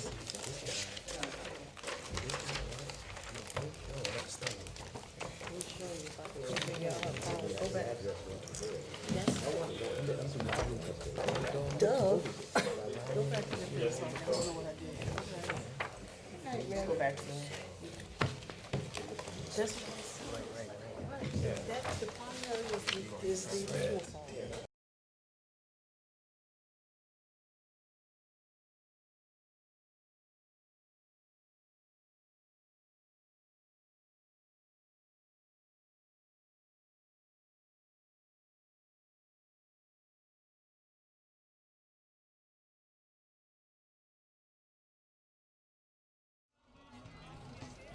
Executive session and moving the meeting. Motion by Councilman Johnson Jr., second by Councilwoman Williams. All in favor? Aye. Any opposed? We're now back in regular session, 10:29. Extend the meeting. Good Lord. Any new business? One card in front of us. Any pending business? Just one, I'll give everybody out, Mr. Elliott, Councilwoman Easton, you know Mr. Elliott that passed from the board. I don't know if any of you guys have him. They're gonna have a day of reflection at Bella Italia on December 17th. I made everybody a copy, okay?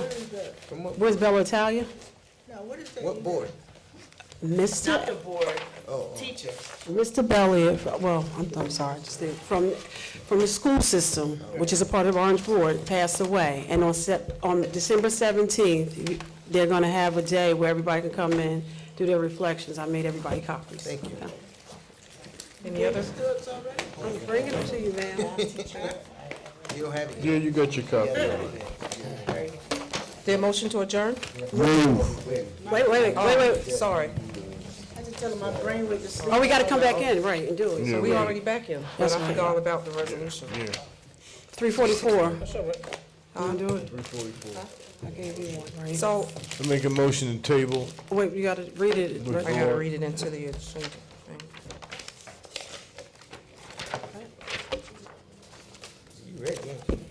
So as a result of the executive session, 344-2018, a resolution authorizing settlement in the matter of Joseph Giuliano versus the City of Orange Township. Is there a motion to adopt? Council Or- President, I'd like to make a, a motion to postpone. I'll second. Is a motion to postpone to December 18th meeting? Yes, ma'am. Motion to postpone to the December 18th meeting by Councilwoman Williams, second by Councilman Johnson Jr. Yes. All in favor of the postponement? Aye. Any opposed? Is there a motion to adjourn? Motion. Motion by Second. Councilwoman Easton, second by Councilman Johnson Jr.